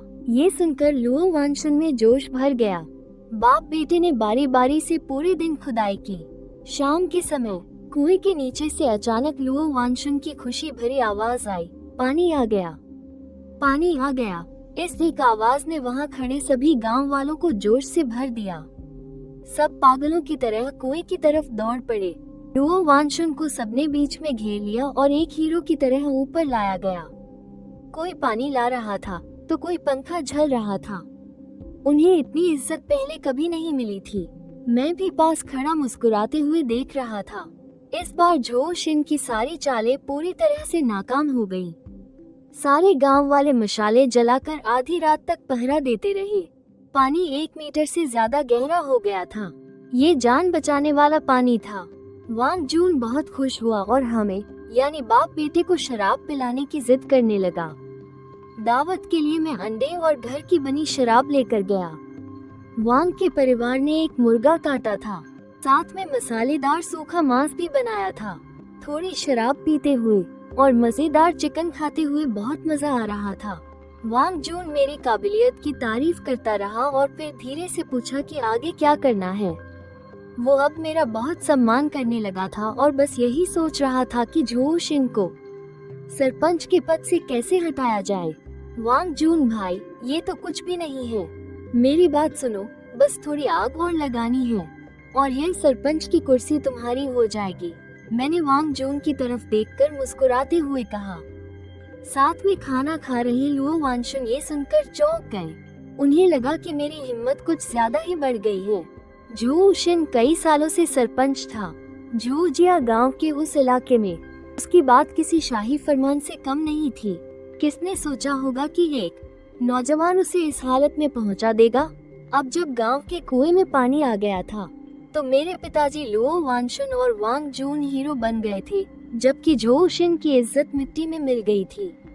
वांग के घर के आंगन में वांग जून मेरे पिताजी के साथ शराब पी रहा था।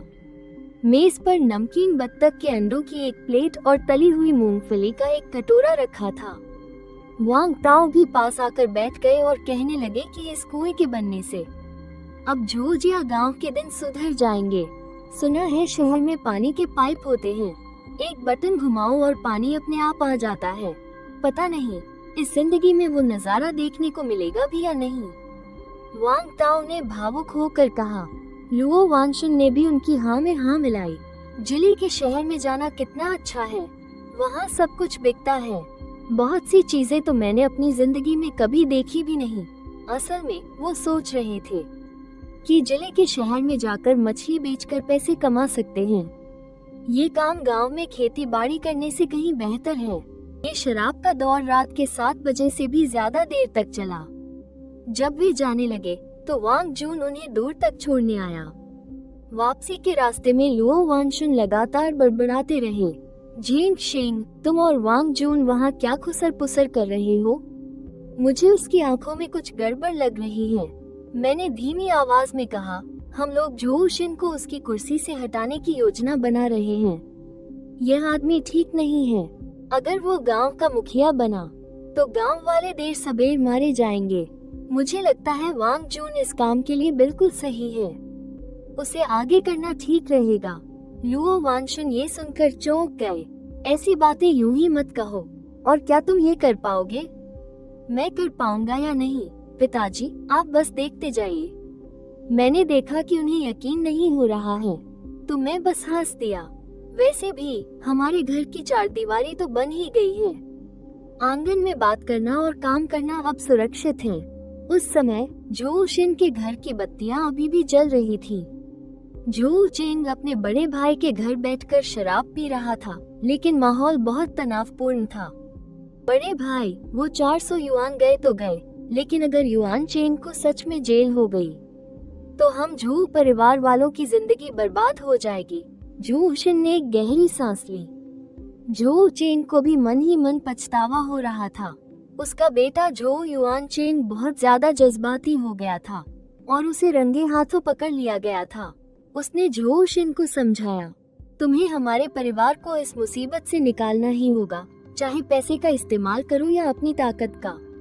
बस किसी तरह लुओ परिवार को मना लो कि वे जिले में जाकर अपनी शिकायत वापस ले ले। बाद में लुओ परिवार से निपटने का तो बहुत मौका मिलेगा। उस रात जब सभी लोग कुएं के बारे में बात कर रहे थे, मैं और मेरे पिताजी वांग जून की गधा गाड़ी उधार लेकर कई सौ जिन, कैटफिश और मड लोच लाद कर काला बाजार गए। धंधा उम्मीद से कहीं ज्यादा अच्छा चला।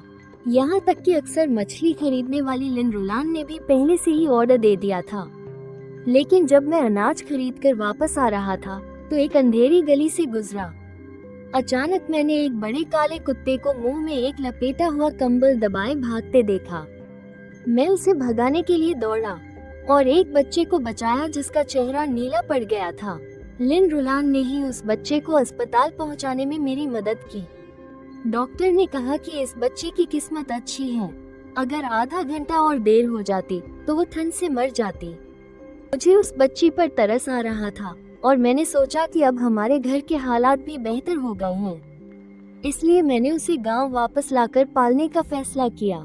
जिस दिन मैं लेले को लेकर गांव वापस आया, पड़ोस की बूढ़ी औरत यांग को भनक लग गई और वो झांकती हुई आंगन में चली आई।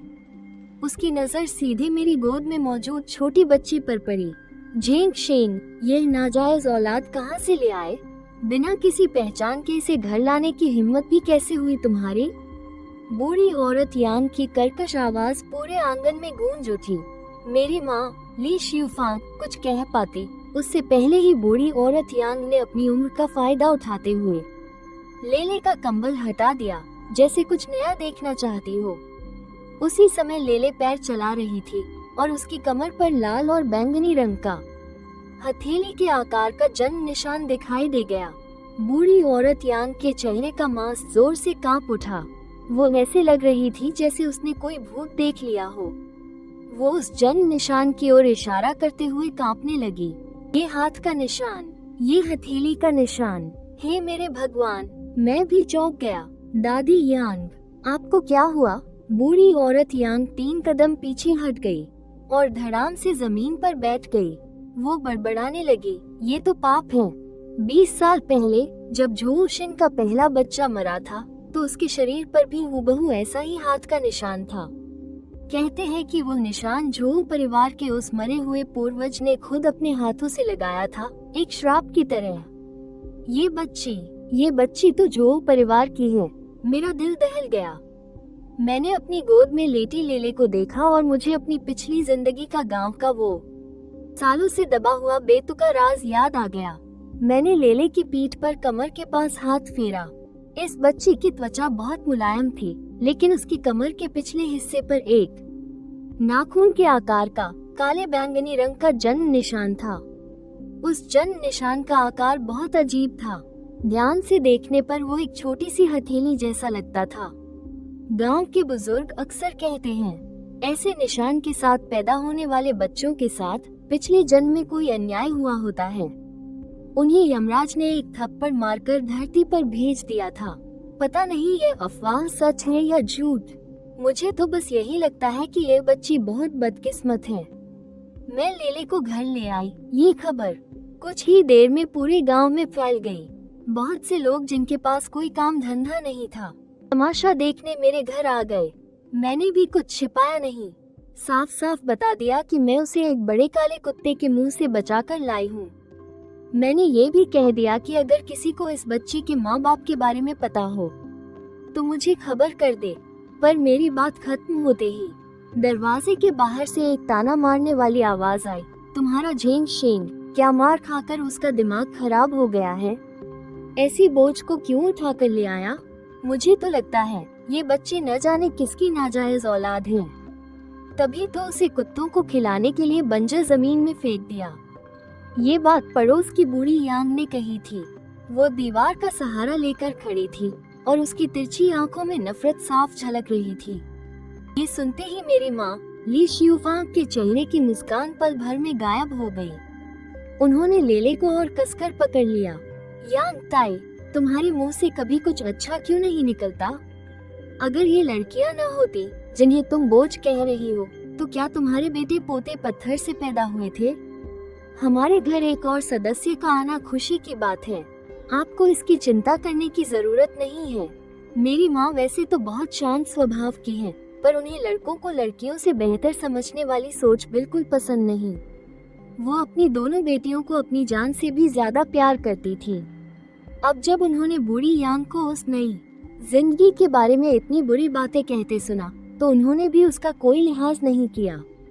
बूढ़ी यांग का चेहरा गुस्से से लाल हो गया। उसने अपनी छड़ी जमीन पर पटकते हुए और ऊंची आवाज में कहा, मैं झूठ नहीं कह रही। अपने घर को देखो, तुम्हारा बेटा एक नंबर का आवारा है। आए दिन घर से बाहर भागा रहता है और तुम्हारा पति इतना सीधा सादा है।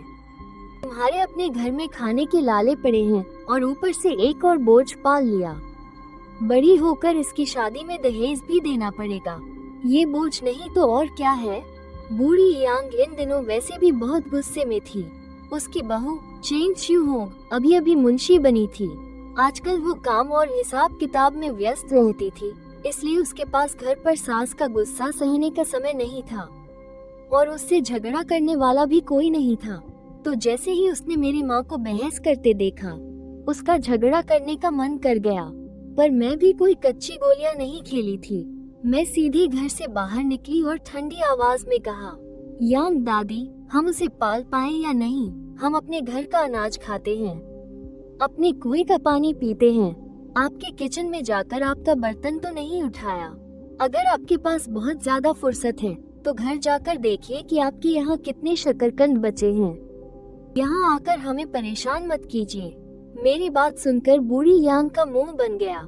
वो मेरी तरफ उंगली उठाकर गाली देने ही वाली थी कि तभी उसका बेटा यांग शियोंग काम से घर लौटा। यांग शियोंग एक समझदार आदमी था। अपनी माँ को फिर से झगड़ा करते देख वो जल्दी से भागा आया और बिना कुछ कहे सुने उसे वापस खींचकर ले जाने लगा।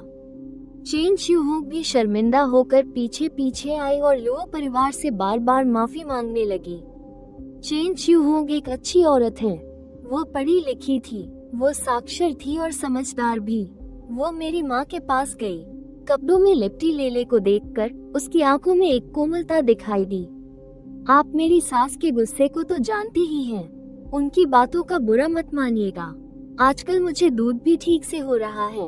अगर आप लोगों को ज्यादा काम हो या लेले के लिए कुछ खाने को न हो तो बेझिझक उसे मेरे पास ले आइएगा। मैं उसे थोड़ा दूध पिलाने में मदद करूंगी। बुआ, तुम्हारा बहुत शुक्रिया। ली शिफांग ने चेन शिहोंग का हाथ पकड़कर एक आह भरी। जब भी तुम्हें फुर्सत मिले यांग शियोंग को भी समझाना। तुम्हारी सास को मुसीबतें खड़ी करना पसंद है। तुम दोनों मियाँ बीवी को एक साथ मिलकर सोचना होगा। उस बुढ़िया को अपना घर तोड़ने मत देना। चेन शिहोंग ने सिर झुका लिया। उसके चेहरे पर थोड़ी उदासी छा गई। मैं ये सब जानती हूँ। मैं घर का बंटवारा करने के बारे में सोच रही हूँ, लेकिन यांग शियोंग को हमेशा लगता है कि उसके छोटे भाई की अभी तक शादी नहीं हुई है, इसलिए वो कुछ और साल उसकी मदद करना चाहता है। वो एक आज्ञाकारी बेटा है, लेकिन इससे हम माँ बच्चे को ही तकलीफ हो रही है। ली शिफांग ने चेन शिहोंग को सलाह दी, तुम दोनों पति पत्नी बिस्तर में बैठकर अच्छे से सोच विचार करो। यांग शियोंग एक अच्छा नौजवान है, वो तुम्हारी हालत समझेगा। चेन शिहोंग को विदा करने के बाद आसमान पूरी तरह से काला हो चुका था। मैं रात के अंधेरे का फायदा उठाकर वांग जून के घर पहुंच गया। इस समय वांग जून ने अभी अभी खाना खत्म किया था। वो आंगन में बैठकर पाइप से तंबाकू पी रहा था और मुझे आते देख उसका चेहरा तुरंत गंभीर हो गया। मुझे याद है कि पिछले जन्म में गांव में एक अफवाह थी कि झो शिन और उसकी भतीजे की बीवी ली श्याओवा के बीच कुछ गोलमाल था। चूंकि इस बच्चे की कमर पर भी वैसा ही जन्म का निशान है, इसलिए ली श्याओवा पर नजर रखना यकीनन सही होगा। हम अंदर के कमरे में चले गए। मैंने अपनी जेब से कागज का एक टुकड़ा निकाला। उस पर एक नाम लिखा था, ली श्याओवा। मैंने वो कागज वांग जून को दे दिया और धीमी आवाज में कहा, तीसरे भाई, इन कुछ दिनों आपको इस औरत पर नजर रखने की तकलीफ उठानी होगी। खास तौर पर ये देखना कि आधी रात को उसके घर कौन जाता है। अगर कुछ पता चले तो तुरंत मुझे बताना। अगर यह काम हो गया तो तुम्हारी यह मिलिशिया कंपनी कमांडर की पदवी शायद और ऊपर चढ़ जाए। वांग जून ने उस नाम को देखा और उसकी आंखों की पुतलियां अचानक से कुड़ गईं। उसने कुछ अविश्वास से मेरी तरफ देखते हुए कहा, जेन शेंग, क्या तुम्हें यकीन है? ये ली श्याओवा झो परिवार की बहू है, झो युआनचेंग की सगी भाभी। उसका पति तो अभी भी बाहर नहर बना रहा है और तुम मुझसे उस पर नजर रखने के लिए कह रहे हो। अगर यह बात बाहर फैल भी गई तो क्या? हम बड़े काम करने वाले हैं। हमें इन छोटी मोटी बातों की परवाह नहीं करनी चाहिए, मैंने ठंडी हंसी के साथ कहा। इस बार झो परिवार चाहता है कि हमारा परिवार चुपचाप नुकसान सहे, इसलिए हमें उनकी सड़ी हुई जड़ों को खोदकर निकालना होगा। तुम बस ये बताओ कि तुम ये करोगे या नहीं। वांग जून ने दांत भींच लिए और जोर से अपनी जांघ पर हाथ मारकर बोला, मैं इस बार तुझ पर यकीन करता हूँ। जब मैं और वांग जून गुप्त रूप से योजना बना रहे थे, तभी दूसरी तरफ झो परिवार के भाई भी बेचैन थे। झो चेंग और झो शिन ने इन 2 दिनों में 2 बार बात की थी और हर जाने की रकम 400 युआन तक बढ़ा दी थी, लेकिन मैंने अभी तक हाँ नहीं की थी, जिससे गांव के मुखिया झो शिन को बहुत बेइज्जती महसूस हो रही थी। बड़े भाई, क्यों ना हम सख्ती से काम लें? झो शिन ने जोर से सिगरेट का कश खींचा। उसकी आंखों में एक क्रूर चमक कौंध गई। लुओ परिवार के वे बच्चे, किसी एक को पकड़कर डरा धमका दो। मुझे यकीन है कि लुओ वानशन मान जाएगा। उस समय हम बाहर जाकर अच्छे लोग बनने का नाटक करेंगे और मामला शांत हो जाएगा। तुम पागल हो गए हो। झो चेंग ने उसे पलटकर डांटा। अभी पूरा गांव लुओ परिवार के उस कुएं को देख रहा है। वांग जून भी उनके करीब है। अगर तुम इस समय जबरदस्ती करोगे तो क्या तुम उस लुओ नाम वाले को कोई सबूत नहीं दे दोगे? थोड़ा और इंतजार करो, मैं कल फिर जाकर बात करूंगा। अगर सच में काम नहीं बना तो हम और पैसे दे देंगे। झो शिन गुस्से से भरा हुआ था। जब वो अपने बड़े भाई के घर से बाहर निकला तो बाहर इतना अंधेरा था कि हाथ को हाथ सुझाई नहीं दे रहा था। उसने पहले तो अपने घर वापस जाने का सोचा, लेकिन कुछ कदम चलने के बाद वो अपने दिल में उठ रही बेचैनी और बुरी इच्छा को दबा नहीं सका, इसलिए वो घूम गया। और गांव के पीछे सुनसान बंगलों की एक कतार की ओर चल पड़ा। वो एक जर्जर लकड़ी के दरवाजे के सामने रुका। जियाओ हुआ के दरवाजे पर हल्के से 3 बार दस्तक दी गई और कमरे की बत्ती तुरंत जल गई। भले ही बत्ती बहुत धीमी थी, लेकिन इस अंधेरी रात में वो आंखों में चुभ रही थी। ली जियाओ हुआ ने दरवाजा जरा सा खोला और देखा कि सामने जाओ शिन है। उसके चेहरे पर फौरन एक चापलूसी भरी मुस्कान आ गई और उसने जल्दी से उसे अंदर खींच लिया। इसके बाद कमरे का मिट्टी के तेल का लैंप बुझ गया। पास ही घास के ढेर के पीछे छिपा वांग जून इतना चौंक गया कि उसकी जबान कटते कटते बची। उसने अपनी आंखें मली, मन ही मन बोला, ये झेंग शेंग लड़का तो कमाल का है। ये जाओ शिन आमतौर पर कितना शरीफ और सीधा सादा दिखता है और पीठ पीछे अपनी ही सगी बतियों के साथ चक्कर चला रहा है। वांग जून ने सांस रोककर देखना जारी रखा। करीब 1 घंटे से ज्यादा का वक्त गुजर गया। अचानक कमरे से एक बच्चे के रोने की हल्की सी आवाज आई। वांग जून हक्का बक्का रह गया। ली जियाओ हुआ का जो बड़ा बच्चा था, उसे तो काफी पहले ही नानी के घर भेज दिया गया था ना। वो चुपचाप कुछ कदम आगे बढ़ा और खिड़की के नीचे दीवार से सट गया। उसे बस कमरे के अंदर से जाओ शिन की चिड़ी हुई आवाज सुनाई दी। ये हरामजादा अब तक मरा क्यों नहीं? मैंने तुमसे इसे कहीं दूर फेंकने के लिए नहीं कहा था क्या? वो मेरा अपना खून है। मैं उसे सच में जान से मारने की हिम्मत कैसे करती? ली जियाओ हुआ ने रोते हुए धीमी आवाज में कहा। मैंने उसे अच्छे से लपेटकर उस जगह फेंक दिया था जहाँ बड़े बड़े काले कुत्ते घूमते रहते हैं। सोचा था कि यही इसकी किस्मत है। किसे पता था कि उस कमबख्त लुओ झेंग ने उसे बचा लिया। हरामी, जाओ शिन ने अपनी आवाज दबाकर गुस्से से कहा। इस बच्चे की कमर पर जो पैदाइशी निशान है वो मुझ जैसे, यानी इसके बाप के निशान जैसा ही है। अगर किसी ने देख लिया तो हम दोनों को गोली मार दी जाएगी। कल एक बड़ी सभा है। तुम कोई तरीका निकालकर लुओ के घर जाओ और इस मुसीबत की जड़ को खत्म कर दो। खिड़की के बाहर ये सब सुनकर वांग जून का खून जम गया। मन ही मन बोला, ये जाओ शिन सच में बहुत कमीना है। अपने सगे बेटे को भी मारना चाहता है। उसने देखा कि जाओ शिन अब बाहर निकलने ही वाला है। वो फौरन दुबककर वापस अंधेरे में चला गया और जाओ शिन के दूर जाने का इंतजार करने लगा। वांग जून बिना रुके सीधा मेरे घर भागा आया और जबरदस्ती मुझे रजाई से बाहर निकाला। वांग जून की बात सुनने के बाद मुझे सारी कहानी समझ में आ गई। तो लेले की कमर का वो पैदाइशी निशान उसे जाओ शिन से मिला था। मैंने वांग जून का कंधा थपथपाया और गंभीर आवाज में कहा, भाई अब सबूत पक्के हो गए हैं। कल गांव की सभा में हमें सिर्फ इस बच्चे को बचाना ही नहीं है, बल्कि जाओ शिन की खाल भी उधेड़नी है। आगे जो करना है वो तुम मेरी योजना के मुताबिक करो। वांग जून को भेजने के बाद मैं अंदर वाले कमरे में वापस आया। ले अब भी गहरी नींद में सो रहा था।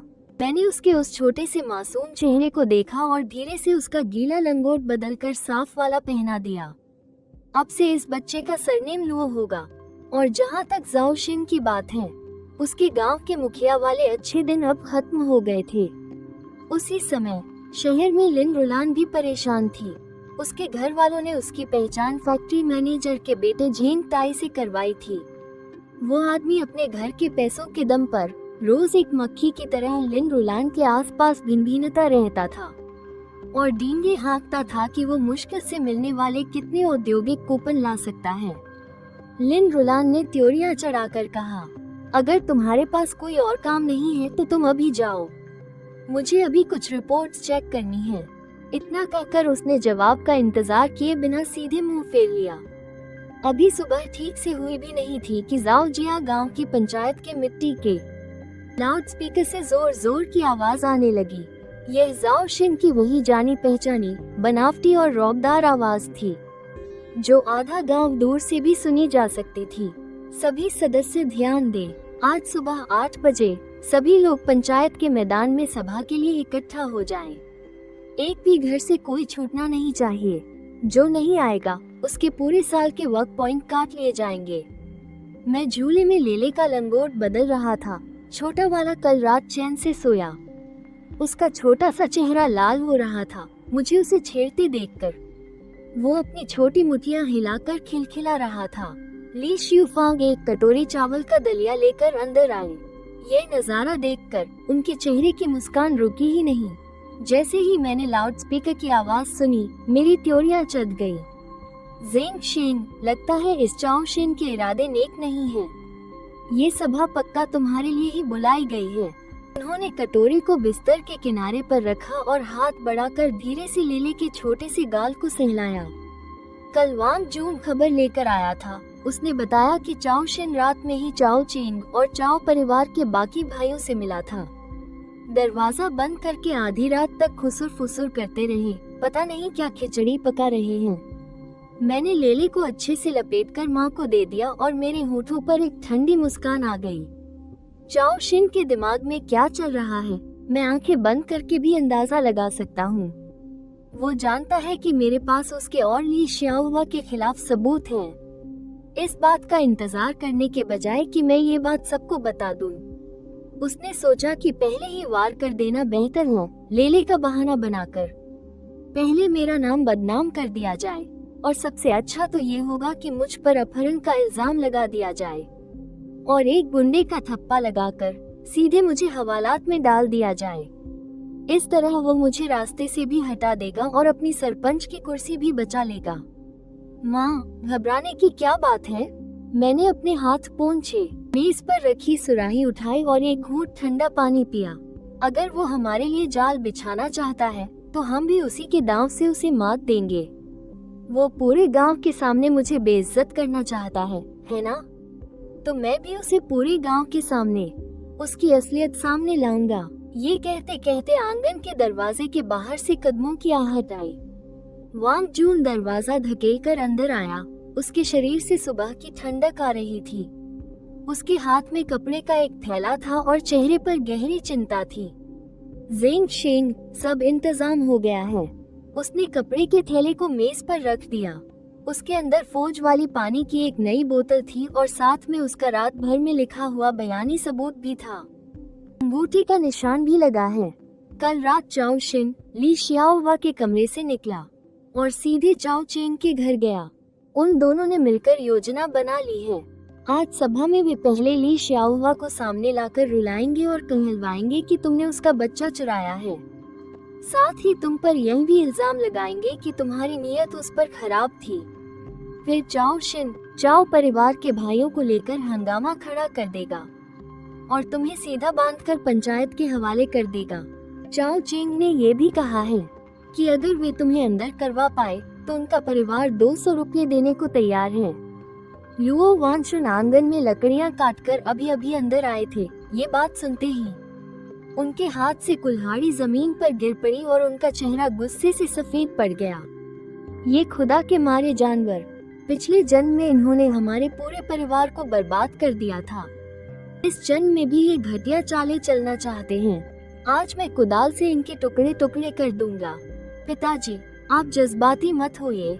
मैंने तुरंत उन्हें पकड़ लिया। जबरदस्ती करने से हम उनके जाल में फंस जाएंगे। आज का ये खेल हमें हाथ चलाने की जरूरत नहीं है, सिर्फ जुबान चलानी है और हम चाओ परिवार को हमेशा के लिए बर्बाद कर देंगे। मैं उनके कान के पास गया और जो योजना मैंने पहले से सोच रखी थी उसे एक एक करके विस्तार से समझाया। वांग जून जैसे जैसे सुनता गया उसकी आंखें चमकती गईं। आखिर में उसने जोर से अपनी जांघ पर हाथ मारा। ज़ेंग शेंग, मैं तो तुम्हारे दिमाग का कायल हो गया। आज मैं देखना चाहता हूँ कि चाओ शिन वो बुढ़ा इस मामले को कैसे संभालता है। ठीक 8 बजे गांव के मैदान में पहले से ही खचाखच भीड़ थी। सूखे के दिनों में गांव वालों के पास वैसे भी करने के लिए ज्यादा काम नहीं था। ये सुनकर कि कोई तमाशा होने वाला है, बगल के गांव से भी बहुत सारे लोग आ गए थे। मैदान के बीचों बीच बने मिट्टी के चबूतरे पर झाओ शिन एक धुली हुई पुरानी सी अफसरों वाली पोशाक पहने हुए था। उसने हाथ पीछे बांध रखे थे और उसके चेहरे पर ऐसे भाव थे जैसे वो कोई बहुत बड़ा न्याय करने वाला हो। झाओ चेंग झाओ परिवार के 10 से ज्यादा हटे कट्टे आदमियों को लेकर चबूतरे के दोनों तरफ खड़ा था। सब गुस्से में आंखें तररे हुए थे, जैसे दरवाजे पर खड़े पहरेदार हों। देखकर ही लग रहा था कि उनका इरादा नेक नहीं है। मैं लेले को गोद में लिए हुए था।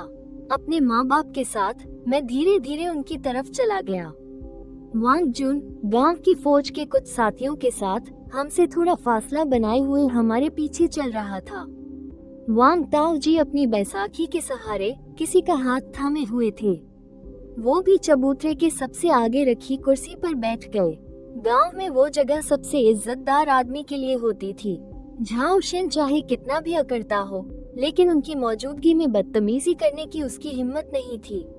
मुझे आता देखकर झाओ शिन की आंखों में एक पल के लिए नफरत की चमक उभरी। फिर उसने तुरंत लाउड स्पीकर उठाया और अपना गला साफ किया और जोर से चिल्लाया, गांव वालों, आज ये सभा इसलिए बुलाई गई है ताकि हमारे गांव के एक शर्मनाक मामले को निपटाया जा सके। हमारा झाओजिया गांव हमेशा से शरीफ लोगों का गांव रहा है, लेकिन पता नहीं कहां से एक गंदी मछली पूरे तालाब को गंदा करने आ गई है। उसने मेरी तरफ उंगली उठाई। उसकी आवाज अचानक तेज हो गई। लुओ झेंग, कुछ दिन पहले तुम बाहर से एक बच्ची उठाकर लाए थे, एक अनजान बच्ची। गांव के सब लोगों ने सोचा कि तुम बहुत दरियादिल हो, लेकिन किसे पता था कि ये बच्ची असल में तुम्हारी अगवा की हुई है। सिर्फ इतना ही नहीं, तुमने इसी गांव की एक औरत पर बुरी नजर भी डाली। तुमने हमारे झाओ परिवार की इज्जत पर हाथ डालने की कोशिश की है। आज मैं पंचायत की तरफ से और पूरे गांव वालों की तरफ से तुम जैसे कमीने इंसान का अच्छे से हिसाब करूंगा। जैसे ही उसने ये कहा, चबूतरे के नीचे खड़ी भीड़ में हंगामा मच गया। बूढ़ी औरत यांग सबसे आगे धक्का मुक्की कर रही थी और फौरन ही चिल्लाने लगी, मैंने तो पहले ही कहा था कि इस बच्ची के मामले में कुछ गड़बड़ है। देखो, सच में अगवा की हुई है। ये लुओ झेंग लड़का देखने में तो कितना भला लगता है, लेकिन पीठ पीछे ऐसे घटिया काम करता है। झाओ परिवार के लोग भी फौरन हाँ में हाँ मिलाने लगे और गालियों का शोर मच गया। झाओ परिवार के कुछ नौजवान तो अपनी आस्तीनें चढ़ाकर मुझे पकड़ने के लिए आगे बढ़ने लगे। वहीं रुक जाओ सब, मैं ठंडी आवाज में गरजा। मेरी आवाज तेज नहीं थी, लेकिन उसमें एक डरा देने वाला रौब था। वो नौजवान सच में वहीं के वहीं रुक गए। मैं लेले को गोद में लिए हुए था और कदम ब कदम चबूतरे पर चढ़ गया, झाओ शिन को अपनी ठंडी नजरों से घूरते हुए। सरपंच झाओ, आप ऐसे ही कुछ भी नहीं बोल सकते। आप कह रहे हैं कि मैंने बच्ची को अगवा किया और कह रहे हैं कि मैंने बदतमीजी की। सबूत कहाँ है? सिर्फ झूठी बातें करके मुझ पर इल्जाम लगाना चाहते हो? क्या तुम इसी तरह सरपंच बने हो? सबूत? मेरे पास बिल्कुल सबूत हैं। झाओ शिन जोर से हंसा और भीड़ की तरफ देखकर चिल्लाया, शियाओ हुआ, ऊपर आओ। पूरे गांव के सामने बताओ कि इस जानवर ने तुम्हारे साथ क्या किया है। सब कुछ सच सच बता दो। डरने की कोई जरूरत नहीं है, पूरा गांव तुम्हारा साथ देगा। भीड़ हटी और ली शियाओ हुआ सिर झुकाए हुए रोती सिसकती हुई ऊपर आई। उसने पबन लगे हुए पुराने कपड़े पहने थे, बाल बिखरे हुए थे और आंखें रो रो कर सूज गई थी। ऐसा लग रहा था जैसे उस पर बहुत बड़ा जुल्म हुआ हो।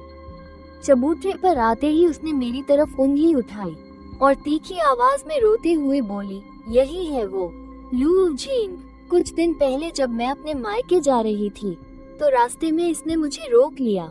इसने मेरे साथ जबरदस्ती करने की कोशिश की और मेरी अभी अभी पैदा हुई बेटी को भी छीन लिया। मेरी बेटी की कमर पर हथेली के बराबर एक पैदाइशी निशान है। वो जो बच्ची लेकर आया है वो मेरी ही है। ये सुनते ही नीचे खड़ी भीड़ में फिर से शोर मच गया। मुझे देखते ही उसकी नजरें तुरंत बदल गईं। झो शिन मुझे जीत की नजर से देख रहा था, जैसे जीत पहले से ही उसकी मुट्ठी में हो। लुओ झेंग, अब तुम्हारे पास कहने के लिए और क्या है? गवाह और सबूत दोनों मौजूद हैं। तुम अब भी बहस करना चाहते हो? मैंने ली शाहुआ को देखा और अचानक हंस पड़ा। मैंने धीरे से ले के कपड़े उठाए और बच्चे की कमर के निचले हिस्से पर हथेली के आकार का साफ चंद निशान दिखाया। फिर मैंने ली शाहुआ की तरफ देखा। मेरी आवाज शांत थी पर उसमें बहुत जोर था। ली शाहुआ, तुम कहती हो कि यह बच्चा तुम्हारा है, तो मैं तुमसे पूछता हूँ, ये बच्चा दिन के किस समय पैदा हुआ था? जन्म के समय इसका वजन कितना था? क्या उसके बाएं कंधे पर टीके का निशान है? जब वो दूध पीता है तो उसे बाईं तरफ से पीने की आदत है या दाईं तरफ से? इन लगातार सवालों ने ली शाओहुआ को सीधे सीधे सकते में डाल दिया। वो वहीं खड़ा रहा, उसका चेहरा सफेद पड़ गया था, उसके होंठ कांप रहे थे और वो बहुत देर तक एक शब्द भी नहीं बोल पाया। उसने तो बच्चे की देखभाल मुश्किल से कुछ दिन ही की थी, उसे ये सारी बातें कैसे पता होंगी? जवाब नहीं दे पा रहे? मैं तिरस्कार से हंसा। मेरी नजर झो शिन की ओर घूमी। तो फिर ऐसा करते हैं, गांव के मुखिया झो को ही उसकी जगह जवाब देने देते हैं। आखिरकार इस बच्चे का असली बाप कोई और नहीं बल्कि तुम हो, झो शिन। महान मुखिया झो, है ना? ये बात एक जोरदार बिजली की तरह थी जो सीधे मैदान में गूंज उठी। पूरे मैदान में पल भर में मौत जैसा सन्नाटा छा गया। यहाँ तक कि सांस लेने की आवाज भी सुनाई दे रही थी। सभी की नजरें एक साथ झो शिन के चेहरे पर टिक गई। झो शिन का चेहरा पल भर में लाल से सफेद हो गया और फिर सफेद से नीला पड़ गया। उसने मेरी तरफ इशारा किया। उसका पूरा शरीर कांप रहा था। तुम बकवास कर रहे हो, झूठा इल्जाम लगा रहे हो, मैं तुम्हारा मुंह नोच लूंगा।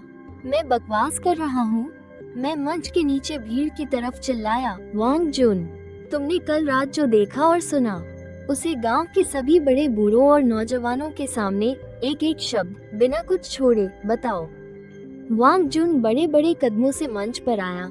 उसके हाथ में अंगूठे के निशान वाला वो बयान था और ऊंची आवाज में उसे पढ़ने लगा। झो शिन के आधी रात को ली शाओहुआ का दरवाजा खटखटाने से लेकर घर के अंदर उन दोनों की बातचीत तक और झो शिन के लिए शाओहुआ को बच्चा फेंकने के लिए कहने से लेकर आज की सभा में मुझ पर ही उल्टा इल्जाम लगाने की उनकी साजिश तक, हर एक शब्द बिल्कुल साफ साफ था। मंच के नीचे मौजूद लोगों की आंखें बड़ी और बड़ी होती जा रही थी और उनके मुंह भी और ज्यादा खुलते जा रहे थे। किसी ने भी नहीं सोचा था कि हमेशा गंभीर दिखने वाला गांव का मुखिया असल में अपने ही भतीजे की बीवी के साथ शामिल होगा और उससे बच्चा भी पैदा कर लिया। और तो और इस शर्मनाक बात को छिपाने के लिए वो अपने ही खून को अपने हाथों से मारने वाला था। बकवास बंद करो वांग जुन, तुम एक अधिकारी पर कीचड़ उछाल रहे हो। मैं जाकर पंचायत में तुम्हारी शिकायत करूंगा। झो शिन पागलों की तरह चिल्लाया और वांग जुन के हाथ से वो बयान छीनने के लिए आगे लपका। लेकिन जैसे ही उसने एक कदम बढ़ाया, वांग दादा ने जोर से अपनी छड़ी जमीन पर पटकी। धम्म की आवाज के साथ मंच भी कांप गया। वो बुजुर्ग खड़े हो गए, उनकी नजरें चाकू की तरह तेज थीं। उन्होंने झो शिन को घूरते हुए कहा, झो शिन, वहीं रुक जाओ। वांग जुन मिलिशिया का लीडर है, क्या उसका बयान झूठा हो सकता है? कल रात मैंने 2 मिलिशिया वालों को उसके पीछे भेजा था।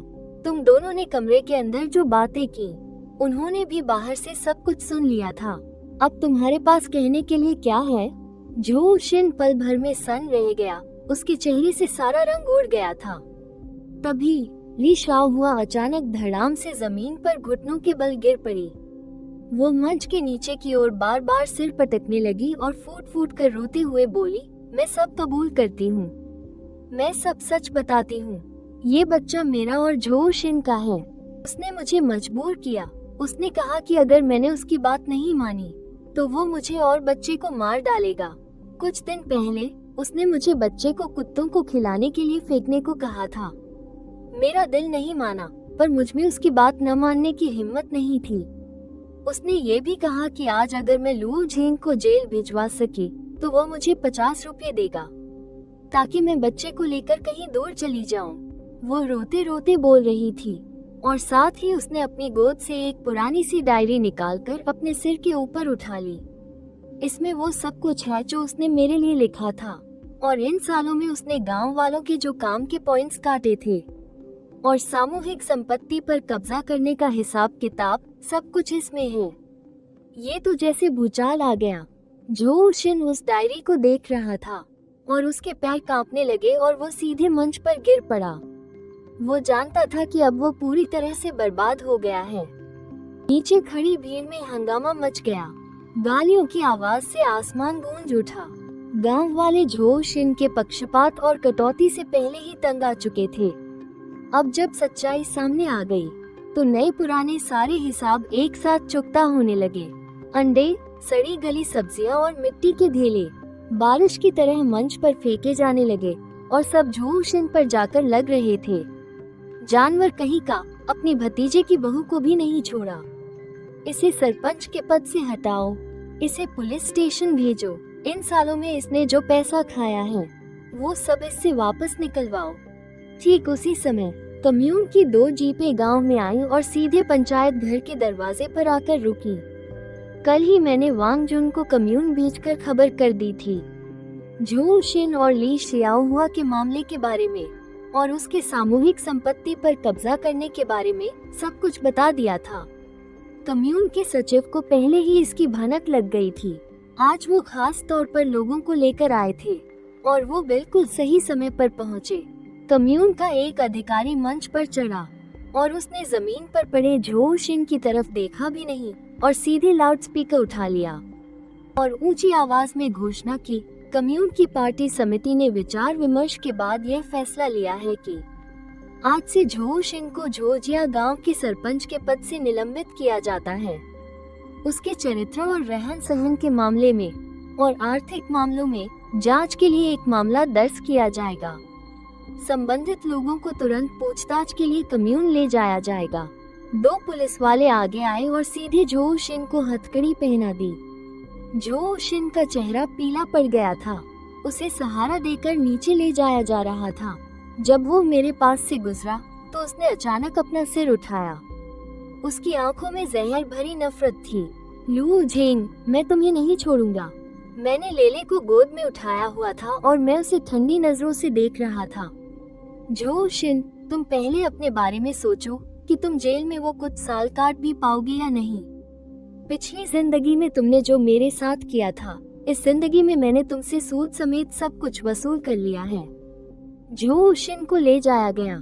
ली शियाओहुआ को भी बयान दर्ज कराने के लिए ले जाया गया। झो परिवार के लोग एक एक करके सिर झुकाए हुए थे। पूरे गांव की गालियों के बीच वे दुम दबाकर अपने घर भाग गए। ये सभा आखिरकार झो शिन की पूरी तरह से बर्बादी के साथ खत्म हुई और मैं लू झेंग झोजिया गांव में हर किसी के लिए एक सम्मान का पात्र बन गया। जब मैं लेले को गोद में लिए घर की ओर चल रहा था तो सूरज की रोशनी मेरे शरीर पर पड़ रही थी और बहुत सुकून दे रही थी। ली शिफोंग ने लेले को गोद में लिया और उसकी हंसी रुकने का नाम ही नहीं ले रही थी। छोटे भाई, तुम तो सच में बहुत काबिल हो। अब झो परिवार हमें फिर कभी परेशान करने की हिम्मत नहीं करेगा। लुओ वानशुन भी अब सीना तान कर चल रहा था। रास्ते में लगातार गांव वाले उसे सलाम कर रहे थे, उसे वानशुन चाचा कहकर बुला रहे थे। उसने अपनी पूरी जिंदगी में इतनी इज्जत कभी नहीं पाई थी, लेकिन मैं अपने दिल में जानता था कि यह तो बस शुरुआत है। झो परिवार इतने सालों से गांव में जमा हुआ था, वे इतनी आसानी से हार मानने वाले नहीं थे। असली मुकाबला तो अभी बाकी है।